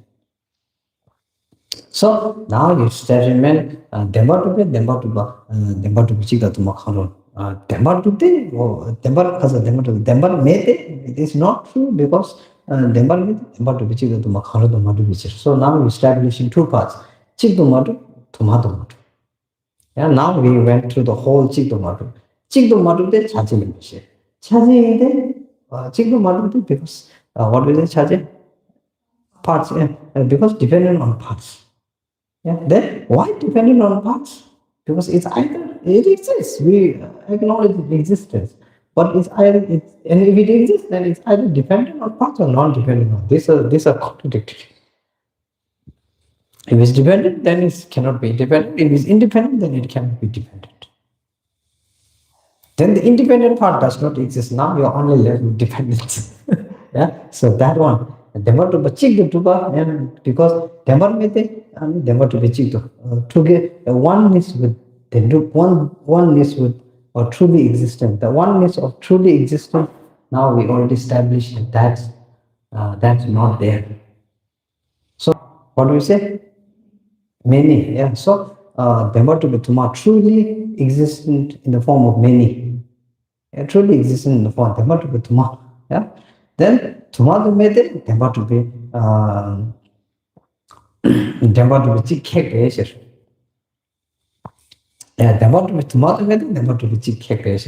The how to establish tuma is to establish many. In order to establish many, you need to establish one. To establish what? Many. Yeah. To establish many parts. Then you need to have many kids, you need to first make one. Yeah, without having one kid, you cannot establish many kids. So same concept, yeah. To establish, they want to be tuma, to establish the true existence of all, you need to have one true existence. And that one we already stopped. The one true existence we already stopped. The what which is the tuma, we already stopped. So now how are you going to establish Demba to be Tuma without the Demba to be Chik? Make sense? So anyway, so that one I think core concept of Demba Matuma. Demba to Meba. And Demba, what do you say? Demba? Truth. Yeah. So Demba Meba. There is no ultimate truth. There's no, or there's not ultimate truth, there's no truth. Yeah, Nyugu Cheje, yeah, Puba Cheje, Kansa Cheje. Yeah, then Cheje is what? Subject. Yeah, subject. Yeah. So subject, you put one subject, you can put the Kansa, the person, you can put the vase, you can put anything you want. So subject. So that subject, whether true or not. Then if it is true, then it has to truly exist in two different forms, either form of one or either form of many. You can't establish the form of one because it depends on many. So when dependence on many, then the true existence from one side cannot exist. Yeah? So that is there. That is developed through that. Then if truly existed, then Demba, you know, if it truly existed, then Demba Duba, Chikdu Matu, then you already stop the first one, the concept of Demba to be Chikdu Yoga, which means truly existed from one-sidedness. You already stop that. That if you stop the existence from one-sidedness through the concept of dependent origination, then dependence again there. So with multiple also you cannot establish, because the multiple parts need first, in order to establish multiple parts, you need to establish one part. So the truth of one part does not exist, and the truth of multiple parts also does not exist. Yeah, your dependence on the aggregates, we say, our mind dependence on the aggregates truly exists. It seems like that because the aggregates all combine together, produce meaning, to produce goal, to produce essence, to produce ego, to all kinds of different things we utilize, right? But then you go to oneness, dependence on oneness, it's not there. One aggregate, yeah, the I aggregate. And form. Yeah, so form dependence where? On the I aggregate. So you stop the I aggregate, you're completely blind. Now dependence on the form completely gone. No form, you cannot see. Then there's only labeling. There's no nature of appearance, no nature of shape, no nature of color. Now, if you have what is it? Recognition. If you have recognition, then you can utilize that recognition. So people who had eyes in the past and then later lost, they can establish understanding of structure, of form, whatever it may be. But from the beginning, if you don't have that, there's no establishment. If there's no establishment, then there's no desire, no grasping there. No?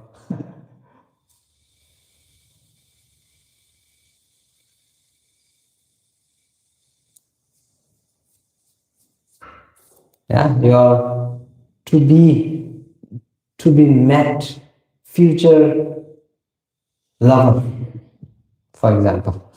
You haven't met, you don't know who it is. Yeah? If you're single, then you haven't met, you don't know who it is. Yeah? When you're in teenagers and you're not married yet, then you don't know who you're going to marry.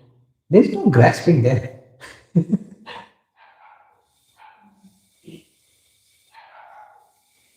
Now, once you meet, then you label, oh, my wife, my this, then that's when the grasping starts to arise. And this is, we're not talking about lust, we're talking about grasping at the concept of my wife or my husband. So when the nature is not there itself, then the grasping also not there. So we see that the grasping actually depends on truly existence or not.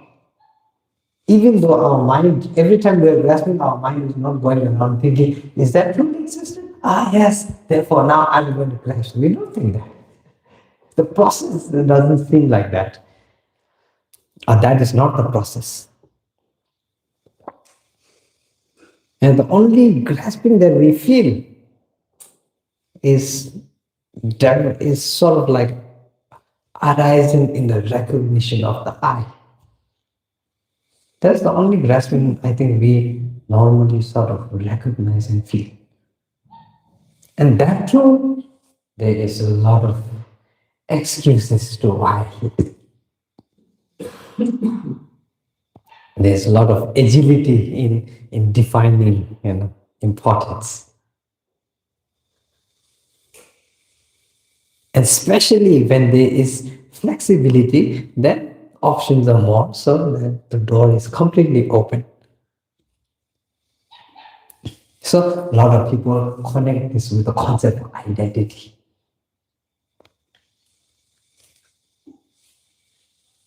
I am Peter, I am that, I am this, I have this, and this is a part of me. I'm an angry person, I'm a calm person, I'm a nice person, I'm a jealous person. Then even in actions, I like to fight, I like this, I like money, I like girls, I like boys, I like... So we have a whole spectrum of things created based on that itself. But then when you have all of this, then is your mind going around thinking, oh, does it truly exist? Does that truly exist? If it truly exists, how did it have to exist? No, we don't do that. This is why the natural flow is in. Or we conceive the natural flow because of that.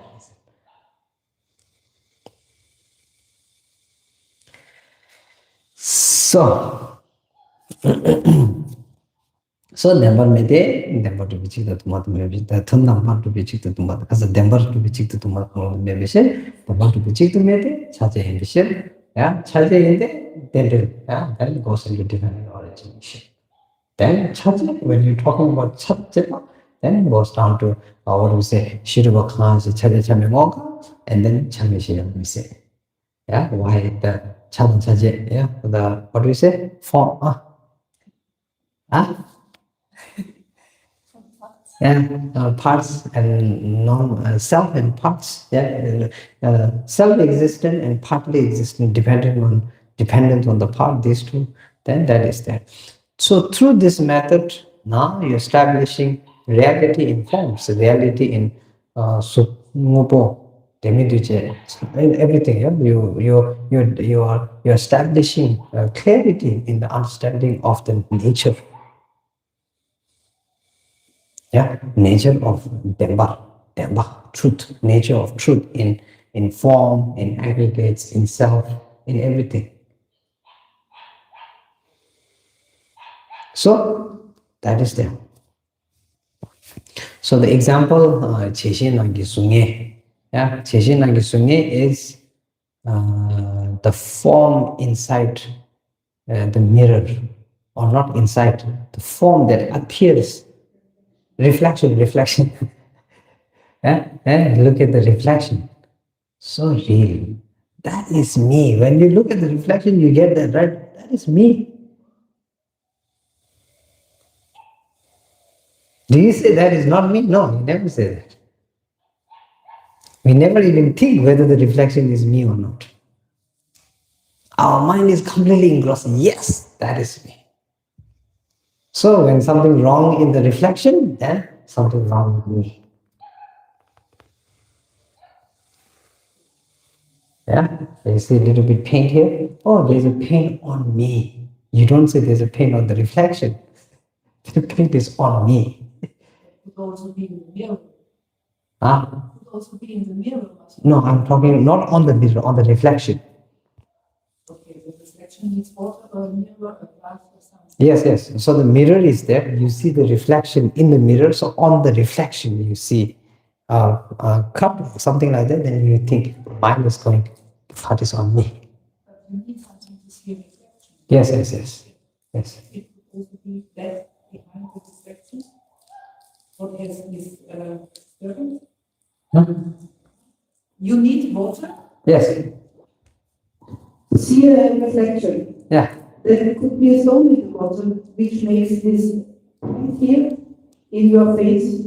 Yeah, that One one. reflection. Yeah, that one. Then that one you see like if you see a paint on the mirror, then that one you can clearly say, oh, the pain is on the mirror, it's not on me. Yeah. Yes. So that is okay. That one we already recognizing separate. The pain, there's a pain on the mirror, we say. We don't say the pain is on me. Yeah. But the moment you see the reflection and something on the reflection, then you see the reflection on me. So it's exactly the same. Unable to define between the reflection just being the reflection and the person being the so there's no separation. So you truly see yourself there. Yeah, you're dancing, then reflection also shows dancing, then it's dancing, he's dancing. The same thing I think nowadays you have TV, you have movies. Then some people while watching movie, their tears coming out. Because the truth exists so true there. Even though we know it's just a TV, it's just a movie, but while watching, while engrossed, it's just seeing the natural flow. So true. And this is where if you know it's fake, then you say, it's fake. And this is why we say the magician never reveals his secret. Because the moment he reveals his secret, then the magic disappears. Because we know how things work after that. Sleight of hand. He's doing this.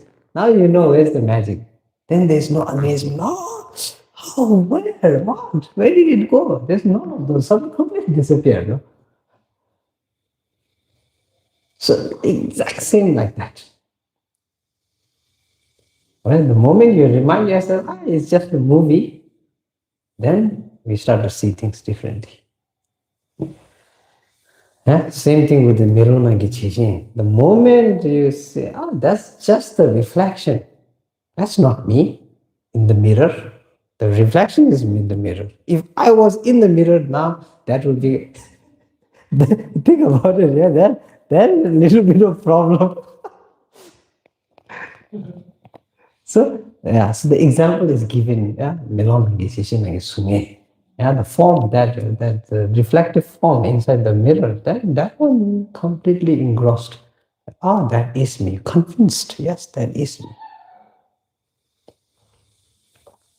So some mirrors, like if you have the car mirror, then here there's good reminder under the mirror. Objects are normally what?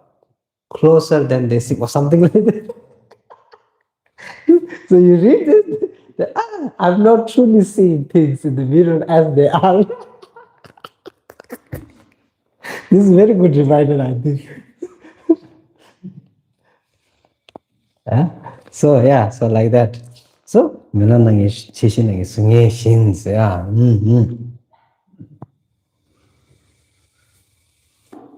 So through that, then what we say now, Dembar Meba. Now once you establish the Dembar Meba through this logic, through the Dembar, what we say, one and many Dembar Duba. If true, then it has to true from one side or many side.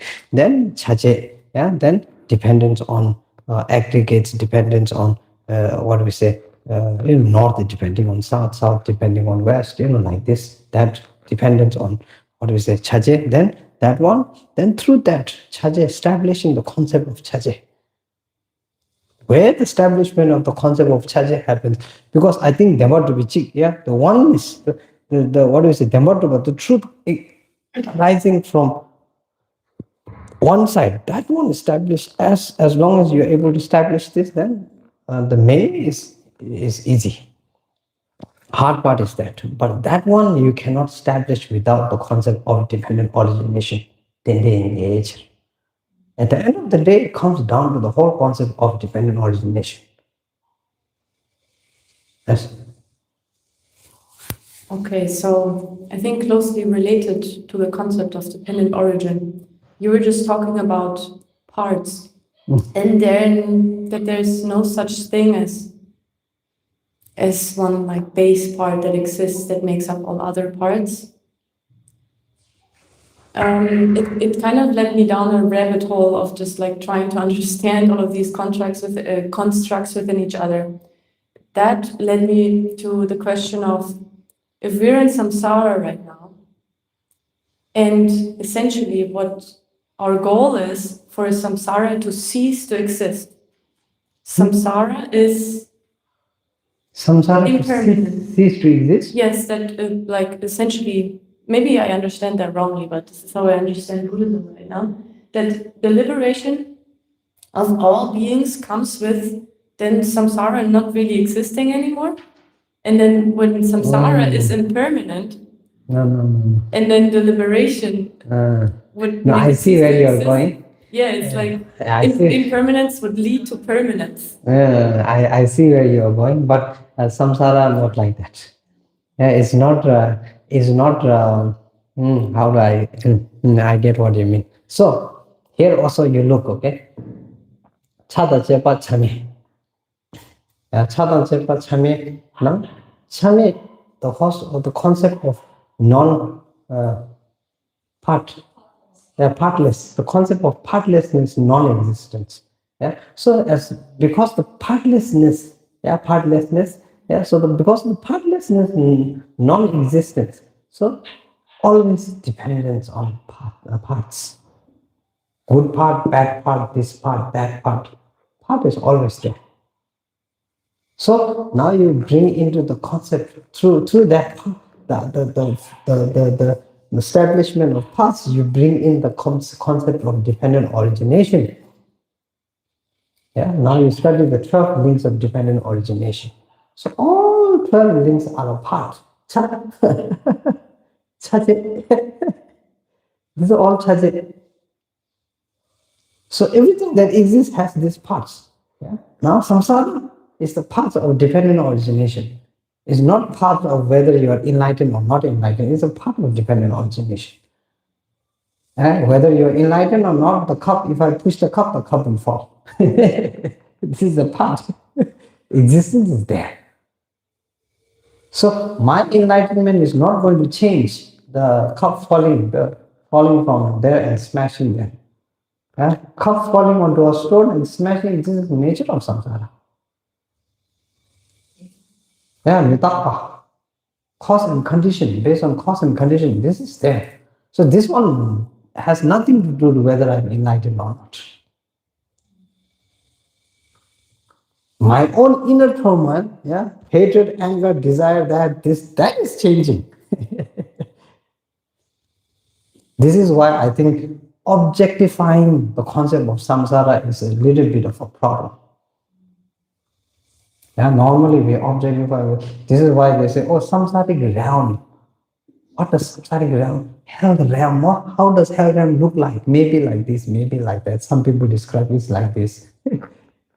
A lot of people think animal realm is beyond the world, somewhere other place. When we objectifying things in that manner, then that manner you objectify, then yes, then seems like it's ceasing to exist, sort of thing. When you say enlightenment, then completely gone that one. Okay, so thank you. Does that mean that, for example, a hypothetical scenario of all beings being enlightened, they would still live in samsara? Yes, samsara still exists there. Not that the people will be experiencing samsara, but samsara will be there. Samsara is there no matter what. Whether you experience or not, that one you can change.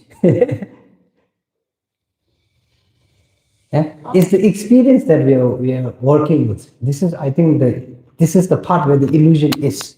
We think the experience is solid. We think the experience is true. We think the experience is reality. Does that make sense? Yes. Yeah, the experience is not there. The whole experience of enlightenment is devoid of those. It's not that the experience does not exist, it's that the devoid of the experience is there. I think for me it makes enlightenment a little bit more apprehendable. Apprehendable. Apprehendable, like Yes, it's more like something that I not grasp, Yes. but understand, because it's not like I'm going to become enlightened and just like float somewhere else, right? Yes, there you go. So the Yeah. Cheshinagi Sungye, the image in the mirror, we always thinking existent there, it's there. So this is how our mind always perceiving when it sees anything truly existent. Somewhere to reach, something to attain, somewhere. This is why I always think, of course, there's different ways of putting things down, but then our way of thinking is normally, when there is some kind of attainment, then wings, then what is it? What do you call that? Halo, yeah, halo represents something, the ring represents something. Yeah, then power to do things, to manifest, to bring fire out of nothing, create fire out of nothing, to shake things without anything, costless. So this is where our mind gets amazed. When something appears costless, out of no cost, then our mind is right. This is where magic works. Magic is exactly that, Yeah, he's playing with the card, and suddenly out of nowhere it goes like, and the card comes out. Where did it come from? Costless. We're shocked, and we're amazed also. Yeah, shock is also there. Amazement is also there. Because why? If you ask why amazed? Why? What to be amazed with this? Then the amazement is because costless. It makes no sense. So the amazement is there. So, the cause is the belief in the magic. So then the magic becomes self-existent. yeah. No, there is a cause, but I'm saying how we perceive it. Why we think it's so amazing is because we think, there was, there's nothing there. There's no cause. It just happened. That's why, right? So product based on perception, based on integration of perception, based on viewing. Perceivance based on conception, based on integration of thought, based on viewing. Now you see the flow different, completely different. Yeah? One perspective when we are looking, we see that the object, there, appearance. Then the logic is there, the reasoning, the cause is there. So the cause is, Now you want to see something different, then we think, has to be magic, has to be, unexplainable. Yeah? This is what we perceiving, I think, in the mental state. So enlightenment, definitely in many scriptures explained like that. But through the perspective of dependent origination and through the perspective of understanding Dembar Duk, Maduk, or Thandambar ultimately existent or not, through the whole establishment of the concept of the view of emptiness, that all of this you need to let go. So just to make sure that I fully understand this correctly, right? To put it in very simple terms. Fully understand, even I don't understand. I mean, as much as I can, I suppose. So if I become enlightened, what I understand it now to be is that essentially you change, not your environment changes into the enlightened state, and then you just navigate your internal experiences differently and with a lot more wisdom. Yes. Than. Yes, I think every stage is like that.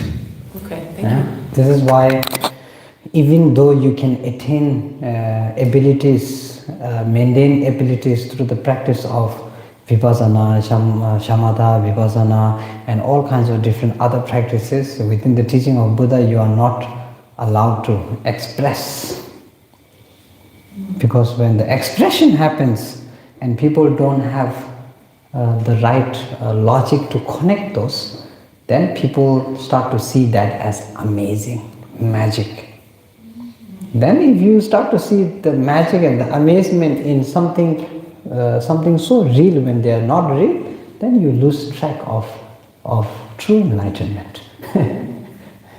Yeah, this is I was talking with someone, then we were talking about culture and tradition.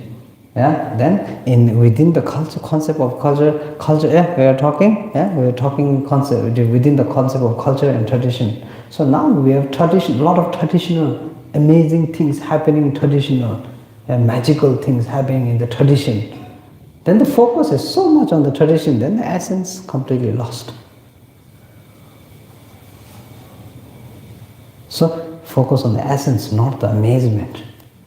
Yeah. It truly, so even if it's amazing, it truly does not exist. There's nothing to be amazed there.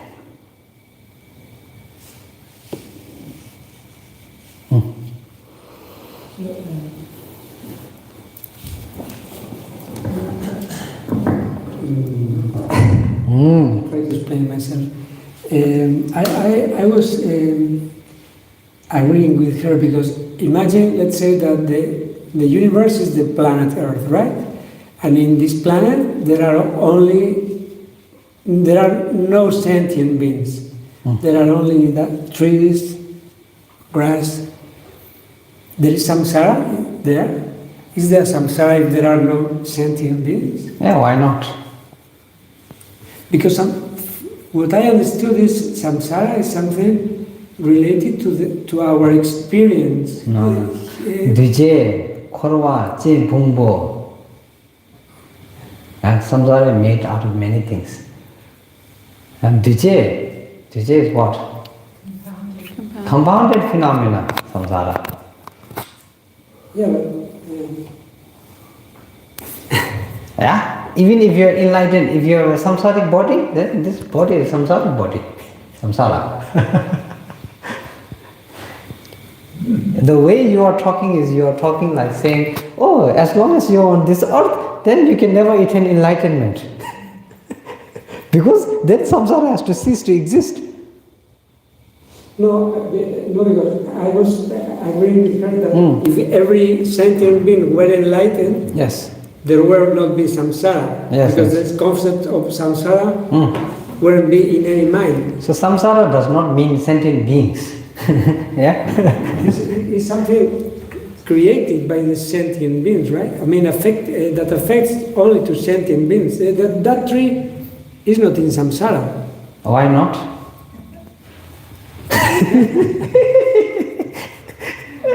Well, This house, why not in samsara? yeah, the house is in samsara, but from our point of view, is like the thing of the quantum physics that the observer is. Yeah, why is quantum physics not samsara? No, it's samsara, but the point is you need an observer, right? I don't know. Observer? A subject. Quantum physics is subject. Well, I don't have any idea about quantum physics, so okay, delete it if you want. But I don't know. Yeah, so generally, duje, compounded phenomena, samsara, and then what we say, and pungbo, aggregate. Five heaps? Pumbo is actually heap, but we translate Heaps. Oh yeah, so the 5 heaps. 5 heaps. Yeah, you see? So, hear me? Yeah? Yes. So, two things. First, maybe two things, right? Yeah. I have a question after that. What maybe you were trying to say, correct me if I'm wrong, is that through quantum physics, I've heard of the theory, or I think it got proven, if you can say it like that, that with a double split experiment, that if you shoot a particle real quick through 2 slits that can exist in 2 places all at once, and the most important point is that when somebody observes the experiment, then they're not in the 2 places at the same time. Like they behave differently when they're being observed. How would you know And they s- behave differently when there's no one to see that? Well, because they measured it, I think. So quantum And like- physics. And then, really quickly, to just to Yes, finish, yes, finish yeah. the point, right? Is that the question now is maybe how it connects to samsara, and that when all beings are liberated, so does that also mean that all of these beings that are liberated and enlightened, they don't really observe anymore? So therefore, the samsara, the environment, the existence surrounding them would then behave differently because they're not being observed anymore. Okay. So it's like this. Quantum physics, from what I understand, and like I said, I know nothing about physics, but quantum physics is the whole system of quantum physics is based on the string theory, what we call string theory. Yeah. So string theory. So if you have string, hold on. So string theory. Correct me if I'm wrong. Yeah. But string theory. So we have consistency. Yeah. So string theory also brings in the concept of dependent origination based on cause and condition, because it's the same thing as samsara. Samsara is wheel of life. The whole reason why it's called wheel of life is because it's like a round string, which just keeps on going, or round shape, which just keeps on happening over and over and over. So this is the concept of time in the string theory. Now here through math, they say, okay, time is not what we say. What does linear mean? Yeah, time is not like straight. It doesn't have like shape. So therefore time becomes flexible. Yeah. So now if it's flexible, then that means I can change shapes like this. This is where string theory comes in. So the concept is, what if I stretch time like this? Now when I stretch time like this, then yeah. So when I stretch time like this, then there's a meeting point here. You see right in the middle right here? There's a meeting point. Yeah. So now whether time can be stretched like this or not, this is they're not thinking about this yet. They haven't reached there. Only after proving that this point meets, then only can they bring out. This is where time machine is. The concept of time machine. No, the concept of time machine is like this. Yeah, you are here, you can go here. You are here, you want to go here, then here. Yeah, so you're meeting time points. Like I said, correct me if I'm wrong, but this is how string theory works. The whole string theory is just to prove this point. At the moment, where we have reached is we have reached at this point. Now they're saying because string theory is not linear, yeah. So because the time of concept is not linear, therefore it is flexible and therefore it's changeable. So this is where string theory comes into place. Because it's changeable, structure is changeable, therefore this seems possible. I'm not sure if it's proven or not yet. That one, is it proven? I don't know also. This is very hard to prove. Well, they say the effect can occur before the cause. So this one is conditioning again, I think. Yeah, this one is conditioning within the cause and concept of cause and condition. Cause and condition. In the concept of cause and condition, I think there's many different perspectives of time. Generally, Shiduna, Thada, and Vikya, that's also one perspective. Everything that exists has to exist right now. The past gone, the future yet to come. Doesn't exist. Then if it exists in the thought, then it's the concept that is existing, it's not the time that is existing. The time is completely different. It's the concept of the time that is existing. So if you talk Buddhism, then it would be like the concept of time being linear, therefore coming, that is existence. But whether the actually meet, if we are able to prove this, then we'll also have to be able to get there as well. Yeah, so the conditioning is like that. So this is, I don't know, any scientists here? People who work with the time. So anyway, this is how I think something like that explained. Like I said, my knowledge is very bad. I mean, very backwards in regards to all of this. But something like this coming into perception comes the concept of string theory, and through that, then the concept of quantum physics. Yeah, application. Now, quantum physics again has many different aspects of learning, but then within the concept of time, then it's through the string theory that the concept of time is applied. This one is same as what Buddhism already explained. That time is not what do we say constant, it's a linear. Like if nothing is set, we say, concrete. When it comes to time, nothing is concrete. Determined, there you go. Nothing is determined. Nothing is concrete, nothing is straight. It's flexible. Based on change, based on ability, based on that, based on this, therefore the construct of time also changing. So that is there. Thank you so much, Venerable. What makes samsara then? What makes samsara? DJ, compounded phenomena. Are compounded phenomena are impermanent? Yeah, as long as change, then impermanent. Therefore, because of impermanence, then the ups and downs. How we want to react and see, that's our own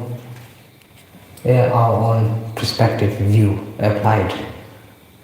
This is why samsara doesn't equal to suffering all the time. We are enjoying also in samsara, a lot of us, many times. Whether the enjoyment is, what do we say, everlasting or not that's the problem. That's where the thing is going. But momentarily, yes. We go on holidays, we go on, party, whatever enjoyment is to your mind, I don't know, the mind. Based on all of these differences, then the joy, the sense of joy appearing from all kinds of different aspects. So based on that, then how we enjoy is different, but enjoyment in samsara is there. Samsara is not necessarily all bad and always burning and always, this is not like that.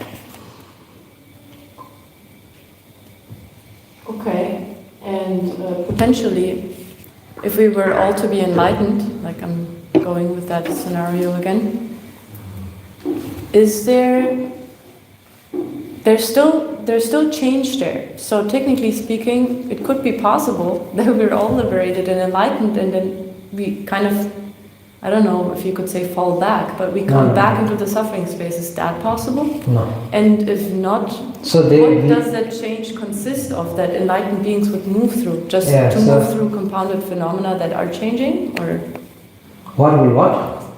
Like, what does that change consist of that enlightened beings would move through? And so you're negating the two aspects of, what do you say, obscuration. Yeah, you're realizing the true nature of the mind. Yeah, with that, then the true negating the true obscuration, Yongdev and Shokdev, experiential obscuration. Yeah, then wisdom obscuration. Now, when you are not obscured, then that's where the enlightenment state comes into play. What does obscured really mean? Obscured, within the teaching is explained, it's like the sky. Yeah, the sky in nature is clear, but then momentary, like 1 week ago, you couldn't see the sky. That's what Julia was saying. Yeah, so momentary obscuration. There's clouds coming, So realizing that the true nature of the sky is clear and arriving at that point, yeah, is more closer to, I think, the concept of enlightenment. The cloud is going to come and going to go, and there, this. But whether that cloud will affect you or not, that's completely different.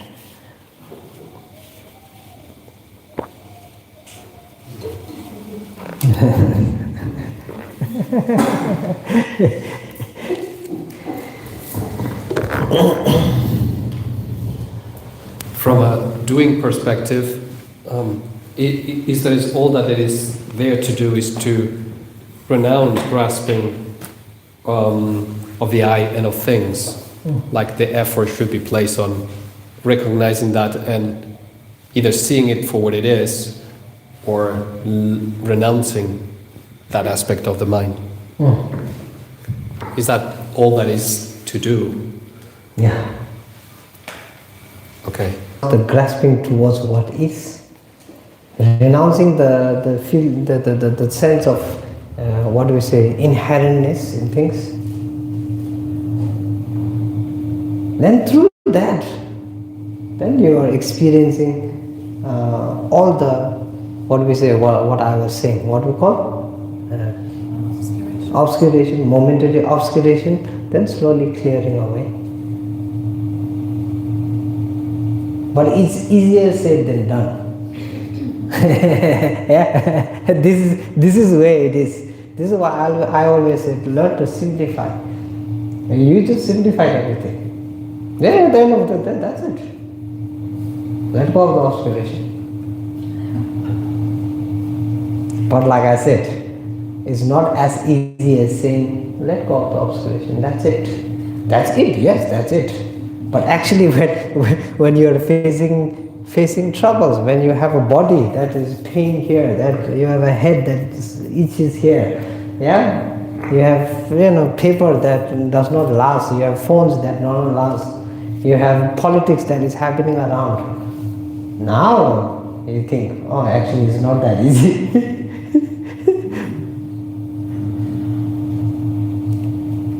Trying to imply that it's easy, but try to find the right directionality for effort. Yes. At the end of the day, it's concluded, made easy, that's it. And negating the two, what do we say, two obscurations, yeah, negating the two obscurations, realizing the true potential, and not just realizing, but then, what we say, what do you call it? Integrating the true potential. If that's the case, is there something that is aware of that grasping of the I and objects that is not the I of the object? So we have a sense of awareness that is aware of. So this is the thing, this is why example of Melon Nagichishin, example of the, what we say, the reflection in the mirror. Yeah? So it is different, but our mind sees it as me. Yeah? So same thing, every experience is different from the I, but then it's like I'm experiencing. Yeah, we say I'm angry. We don't say we don't say I have anger, or we don't say, we say, we say my hand. And with this, so the contradicting part is a little bit there. The contradicting part is, I say my hand, but when the hand is moving, do I say my hand is moving? No, I say I am moving. So we are contradicting ourselves there. Yeah? We say my anger, but when you are expressing, you say I am angry. So you see the difference there. I am, it is completely focused on that. Yeah, the I is the one, but then when you say my anger, you're completely separating the two. So what is it? Is it separate or is it one? The main question is that. Is it separate or is it the one? You are very confusing. Yeah? So when we're talking to ourselves, you say, yeah, first you said my anger, yeah, I can't control my anger, yeah, like it's separate, and later you say I'm angry. like it's you who's angry. So basically this one is, if very forward is asking, what the hell are you talking about? You're contradicting yourself, you're making no sense. Something like that. Can we say, like, for example, I will say, Jogi is angry, I'm not angry. Huh? In the context what you are saying, can I say Jogi is angry, but I'm not angry? Yeah, then Jogi, now depending on where the label is the Jogi the label of labeling the I, or is Jogi labeling the body, or what is the Jogi, where does the label apply to? I'll say body because you suggested that talking in third person is very helpful. If you say body, yeah, third person helpful, but then again defining between even third person, when I'm sitting here, Jogi is sitting there, Julia is sitting there, then I say Jogi and Julia. Yes. But then that does not mean I'm not including your mind or yourself. Right. And I'm pinpointing down to the whole of you. Right. If the mind is not existent there, then I wouldn't say Jogi. Right. If the I is not existent there, the Jogi is not existent there. So will it help if I start using that language, like Jogi is suffering, Jogi is having pain? I think it can help in getting you to realize that the concept of merely label. Yeah? But other than that, it's still the same thing. Because Jogi is a name, is my name, we say normally. Yeah? We say. Right. Then I say, what do you mean Jogi? Then you say, that's my name. So there again, you say Jogi is angry, then it's either, then you search down and you say, is it the name that is angry? Now you can't find the Jogi again. I think, like I said, it can be used, and it is used in order to establish the concept of merely labeled. But then whether it helps in truly understanding the separation of the I and the me, that one a little bit still, I think, same. Thank you.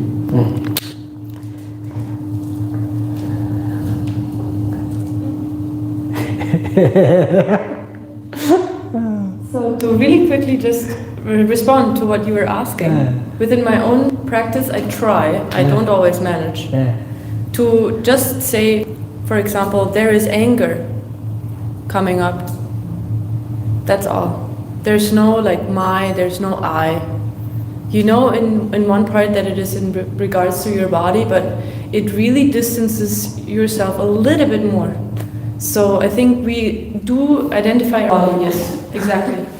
And that in regards to all emotions. And I think to just practice continuously will create that distance over time.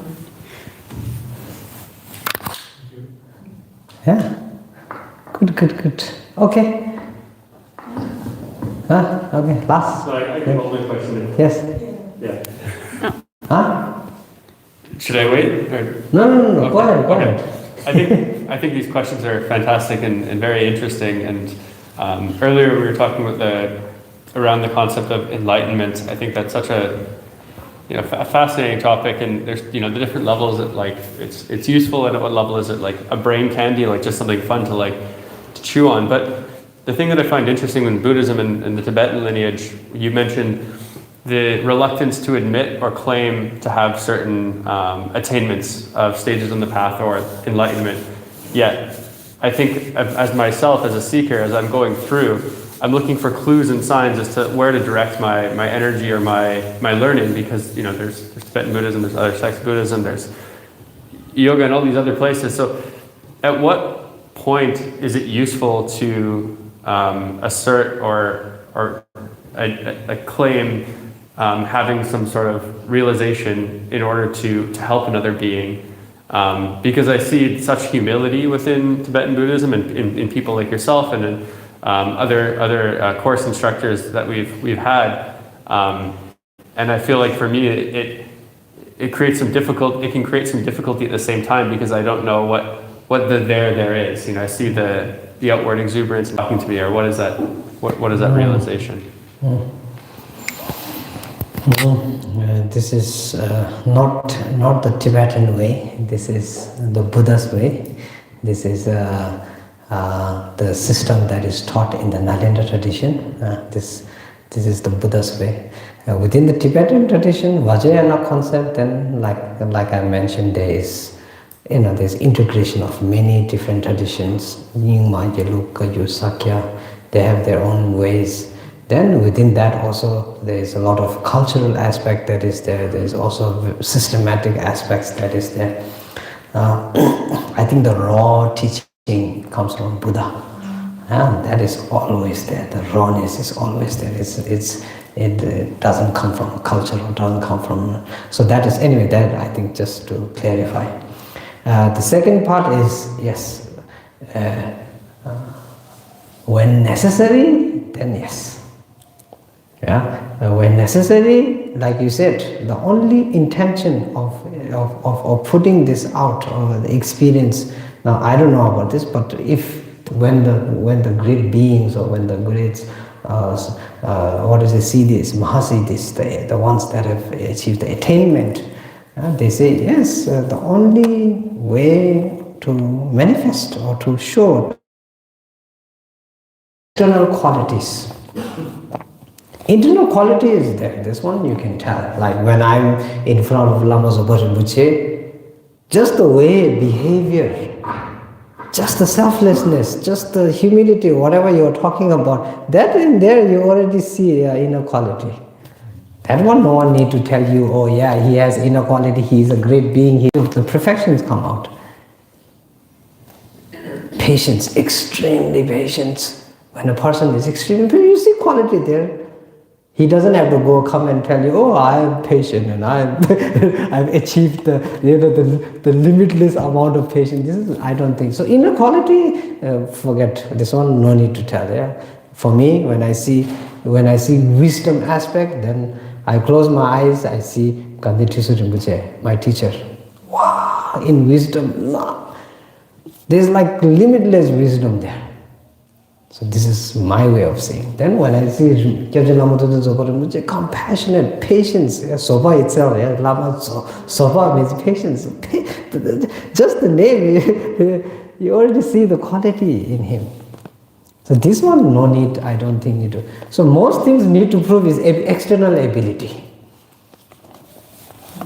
Then external ability, and just like you mentioned right now, unless it is useful, unless it is necessary to express in order to not to amaze people, not to capture their attention, not to do that, but to lead them to enlightenment. If necessary there, then there are always excuses. Within the Vinaya also there are excuses.